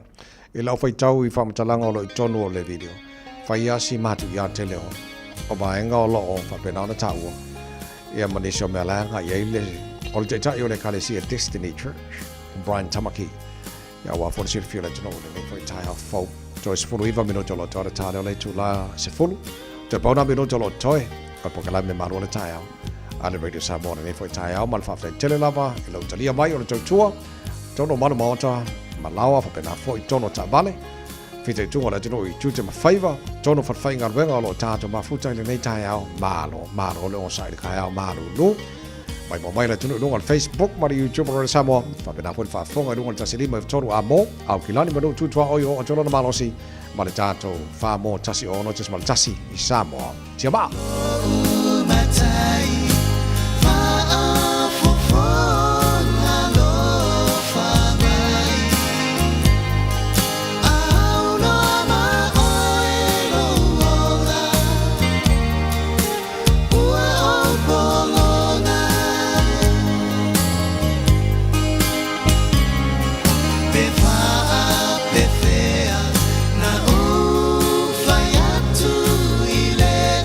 Sawa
na ia pe a fai masia ki foia lo sa po o ke mai le tatou pe pa foi le ore Warren of Fitness fa mole o le masin fia fiku baru le ka ko ia e nge ke ua ku mawar ngo mela lima ma leongo ma le fiku i lau pe pa wenga bole banga ka ngo sui ia a me se foi le fa le ia tiro la filta vale full service io Paul Tavali le lei anto toa sa kimu e manga ia sa kimu ai mingo I for sa kimu e alu a kor vai wa ke la sa kimu le ngenga mingo I ma sa kimu le se vai alu vai wenga ka sui ia ngalo o mana so sana tradition ai Victor mala fenga luenga le tire world no limited ia mo ta to pe a fera la to nanga il ne foi ya so maneva ya so Victor malo nga luenga morning so ya ile ava tele man fa lo ka lo fa so so tava ni sa o malo to wa sa sa moro ta poinga o te lawa ma fi sa mai sa ma sina ma so ara se no ni si vai no sina venga ni sa ya alo la vole ya rusi ya to alo malo fo ile alo si fai vol nei tai awa Victor ba ngai ma sura la ko maru du fo se ko nga maru e ta to na ku ke hai pa ku ai sa mo me uma la ka avali mo re avali so ni ko pia so ta vai ma si ma si la de ni ta ya Mangaya. Halo, ya, mal tadi poti fa bol bol so. Ya, pa sai ta vai mo no amata tele ta ko compensini o ne ngale te sa mo se di masene de tsia aturo sai ma to I bastati go sa la valuiva pa ko ti sole go sa la di masati seni o a te pa ngai le ma to e po de sa te ya la e point at extension sa to falolo mo to sai ma to con ti LPT penso che io do solo sala io se fare sono con questi teorici per se non si può e lei non la sua di con di come fatto un motono che famo stato fare qui stato fare italiana che on è il sorti di masolo sta ma si gioca per fare work io sto sala stato service service di fine che sta vale sta vale la come ma to di fine ma to go di solo di mo o le list o paso no po a gusta ya ma que intermitio na to freta solo un screen o scanner ya o le ngari ta scanner quale sono le vale a moli so mo na sport ya ta to flare scanner fatti ya ma to mo sta vale la parte sai e la volo mai ta to fali ne la ya lo sta mo sa che tan mo che tu la lava lo mo prima to sta vale fa sta vale fo sta vale to ma to sta vale la la vale mo e mala nga to tele ya SUV ni lingan ta ko foka di sen style ta se faldu ta NPS to mo ta se fa vale ta ko wili man modify ta ko yu ale ko wen ta ona listi fa mo lunga pa umasa se mo to yai ko pas no ko e ta se ta vale fa ta fa te to so ta vale to ke mo e de to li ta de ta se ta le to fa ta vale e Polo va mette su mem oil e senne tolu mas ora pensione sola iso sa ile mato fatta vale ma se sa vale nei ve aso to ora ve po va se ma non so sanga la va su sala ile aso lo po mo la lo non sta mo nei va yaso a pe ne so sa vale sta mo fie so mai ja sine po le sa so fatta vale ya bene me ma to ile o iva lo tu fa to do o mo se so sa no sa to fa una ile o sa sa susi sa si solo a se o sa pa o po tuai se next mo sta vale lava a se sai se lang mo ya ma so a va pe ya se sia para no ma so finance ya na le do su sala i va se no ma so finance so tu po e fa lo sa fuli ma so wi alignment pa no lava se mi lava na pa o ma mo sa so fo wili so sa si so do so lima so a to si so e no se se sana i lo mo ya ma so a pe so tenho po ka va de mo ya se sto na se sono information e was pole a ta non è samo che non se non ma so mo se fani quindi mai ma so poi ma so fa o iva lo pizza solo o perché se fani se ma so win score ya ma so le hasta pe si se ma so finance e soluta so finance na fai pa fa company fa sai ta vai mo no Victor fa tai le potin le tai out mo ni fai bole ne fo ia stoffi ol le fatto fama fa amata fil tanto por clamor ne fo tai off fo tamar sanga fo le NPC le fanga solo la kapi Mana ia ta'alonga leo te wawai atu le whanga solo. O le ta'alonga le au ki lani ma Wellington e Aston nai. O le lua leo auli. Pe au te lo i Eden Park e whele ta'alonga leo.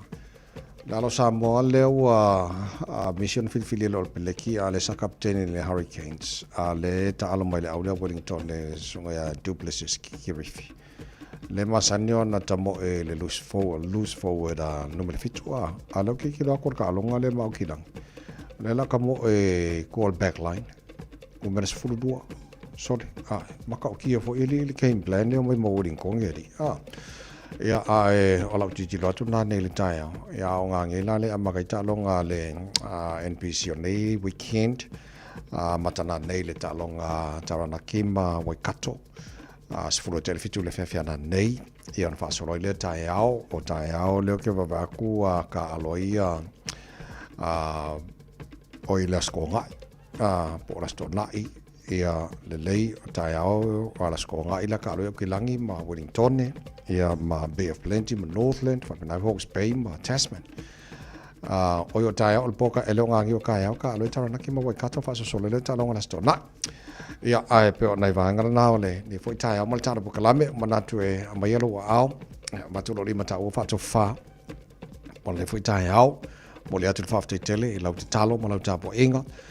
Ia, ma le tali foi o le tua se vaenga sa ta, so se vaenga na tata mafutele nei tae au i mana maota malau ha pena foi lunga o penga ta whailangi ia pe on tata mafutele nei tae au fau.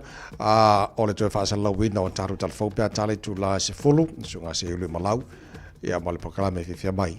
So ngā te tia whalau tu se te tia whaua o le tau tua rui le Samoa ia mo oere nei fo ia astrofi ia mo nei taimi o tau ona nei tawai meni. Ia whaafte tele lava, manuia lava nei aso, whatasi le tua mtata oma, God bless to fasifo.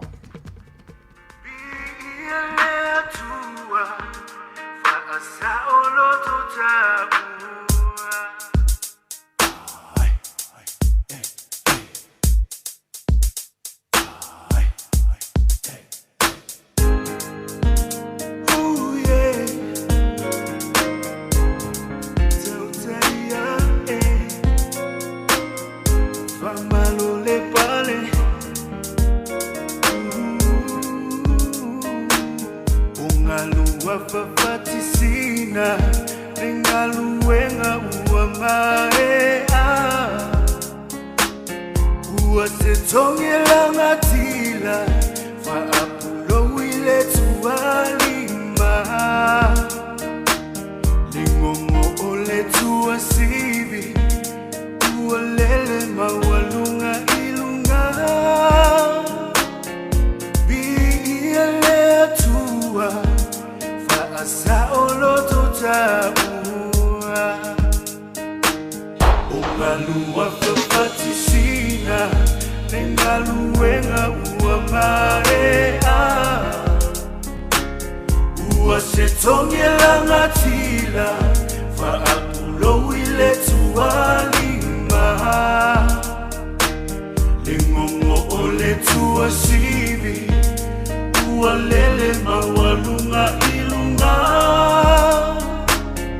Biia tua Faasa oloto tabua Lo utofio esa uia la upele Siva fata upatile otele Soia osevi ingalea uma Biia tua faiva venga Lo tautinga Lo ona ilenga luenga La utautua Fa afeta itau si fea gainga Malole ko Malole kau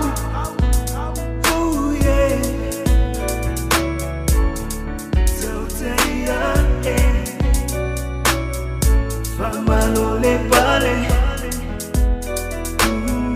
Malole kau Se falute ua solo Ya fenoa lo fina malo Mo onga ole loto Ya faita ua mao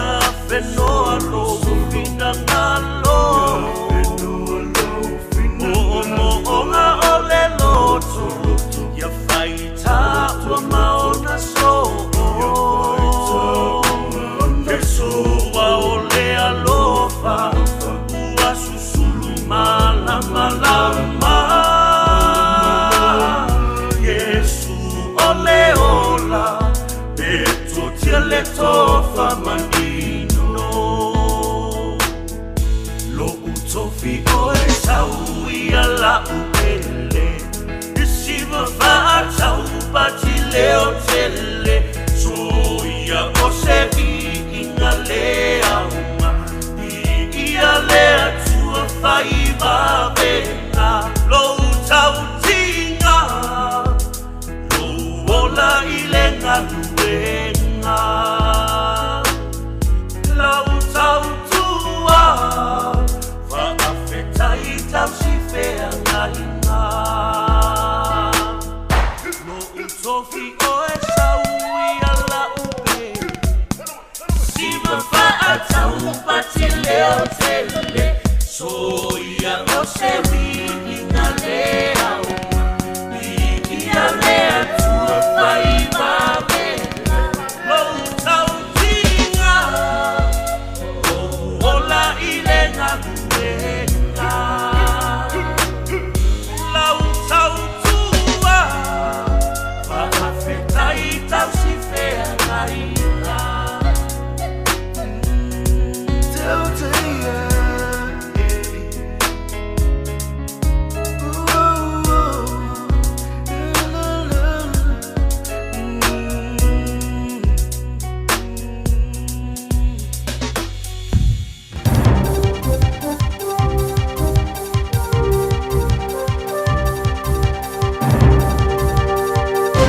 Kaya Maria, talani me out teruni. Sila fa maya. Ola after yadim tanga ngo fa sinongo mo silo ilongo fa na tinati le mai ayo tu ingo seri sai tauraina pikino numero le loco ile fela o ile tu perere. Sa fa wa tungi ne no tungi ato mo le lima tu sanga i lava. Ina fa malo lo mara na wenga. Fa ria ri minsta fa sinongo Paul Goldsmith. Ora ai lo ina komisio tu tu al malo ile ao telengo fa tinonga matanga wenga mar fa tinongo ngal wenga. E muru mai lea i linga whai mara mata o pureri whai ngā runga mua Russell Harrison. Lea sa i tala i tuanan tutongi. I le lima tau sanga o wha malolo mara ngā runga se i o lava ina tau tino le moni o morianga pasanga i a teia. Whai a Goldsmith i sa whaamtanga tia. O te ngata e ona ina business i New Zealand ngā runga malosi teimi whai ngata i whawhitau i tau i ngā runga i a status. Ma tangata kiwis fo i iero lato wha moemoenga i tau tuare malo e whai rose tūlanga tusa o wha tinonga pūrenga. Ta o foi, o le mea sa tupo mai i le tangata whai ngā ruenga mua le mata ngā ruenga Harrison e matua i le taliena. Mai sa le sa o le wha awa wina ai o le maua rontitongi mo le tau sanga. E whai tau se laung se la wafe ta sa maua Harrison mai i le lima tau sanga o rontitongi au lava ina wha malo lo. Ai patoa mai alama ni nā yaso talo na amtai ilana ngā ruenga. Ta wai, o le ari e lima sumaleo na tau sanga sa i tilivaina i le ono poroko auro po bars of gold bullion i le Kenya le Comancheros i Turkey. Ma awhi ai le whai tau se lau tangata sa i saia i a Union Rotherman Futasi i oso whainga sa whai e te ropere ofisa te sue a Amerika le FBI. O lona ingoa fito a whaalawa i te reina le amatanga le tau sanga nei ina wawe e se le tapu sa tawhi ai le whaero ina i le whamasinonga le sa e tau tino ai le moni o sala o io tupe ele lea. O tangata Pasifika e reini ngā ruanga i New Zealand o tu mau le whaatulangana le whaaluaina e maurunga tuai nai lo le lau telo le whaatulangana o le whaitu wa whai. E ola wafoi le whaatulangana o tangata le reini ngā ruanga i le tunu wawao i le ausia o si tulanga maurunga tua ia i le lata e sputasta sanga. O foi numero sa whaamatu ina na matanga ruanga o foi numero whaamomo ina New Zealand le astronafi. O tu ina ai le whaatulangana o tangata Pasifika reini ngā ruanga i se futasi te simalano pasene i le kuata e muta i a Union tau sanga nei. Tu sale ma le rusu futoru afe tangata whai ngā ruanga Pasifika. Ma i a Uni, luafe ma le rufuru lima, luafe ma le rufuru ono.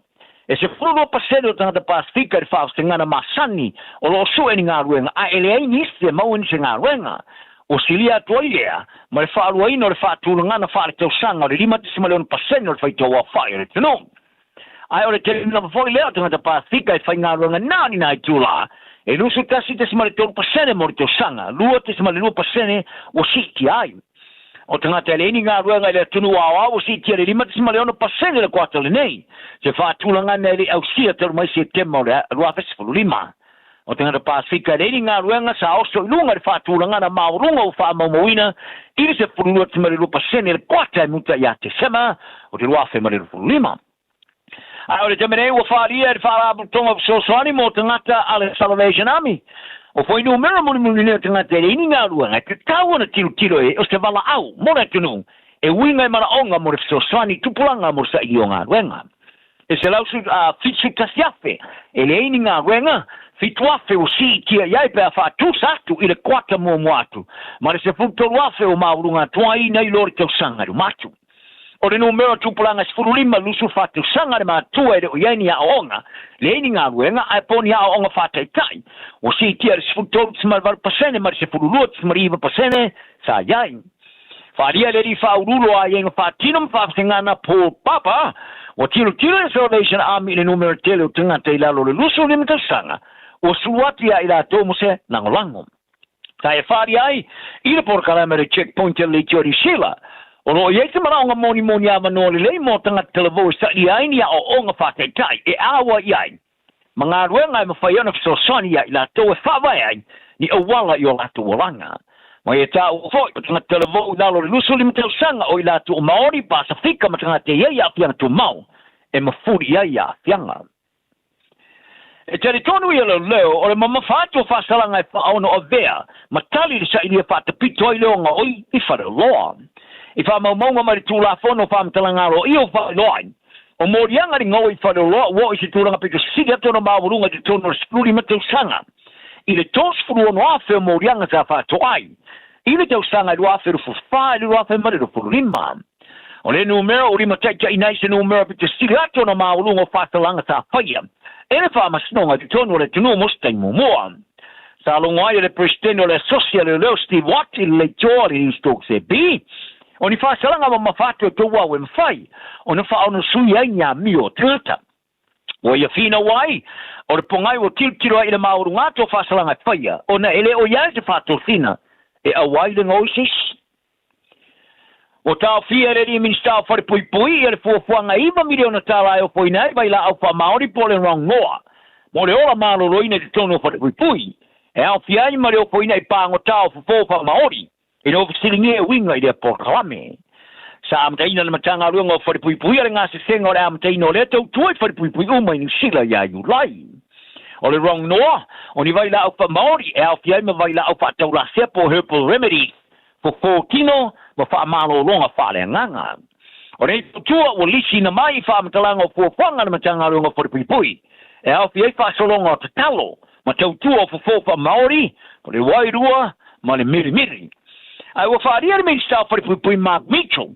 O re po kala me fo o ta fi ri te menei. I lona fa bia. E le au si ai lona fa na nga ma fa mo moenga. Tu si ai le lisio ma o ale matanga longa. O vai la alfa Maori mana o mia I whātinonga o wharepui ni sila. Pea tiro I ari tō tele atu rangata Maori I wharepui, ma le maulunga o whātulanga no mana ongo so I fō malo roino o mahau whau. Tā o fō I sili ma le rimas fupasene o tanga te wharepui o whaamauina Maori. Ma le sili ma le rimas fupasene o I aise a whianga o mahau whau. Ai pōre whaungaino o whala au pasaina I o lato olanga atoa. E iwa miliona tālari tala whātau atoa tupe o lea porkalame. I tāronga o Sampini mo wala rangi ni pawa mawhai whai pelenga rupe sori ai lauri Joseph Parker wa ve seri tapu ai ave ele ioenga toe kusuai. O Parker sa wha malo roina reo pisa te te tongo fio whala o Pataina, Britania, le UK anti-doping, ina o wha mao nia suenga sa whaia na au vai whala o Pataina. I le mai ai olana pusuanga sa whai ina ia Fabian Wardley o Britania, ina o tau pia pusuanga ni tamasanga sputasi lon tona ia o kutopo tu sanga mo vai.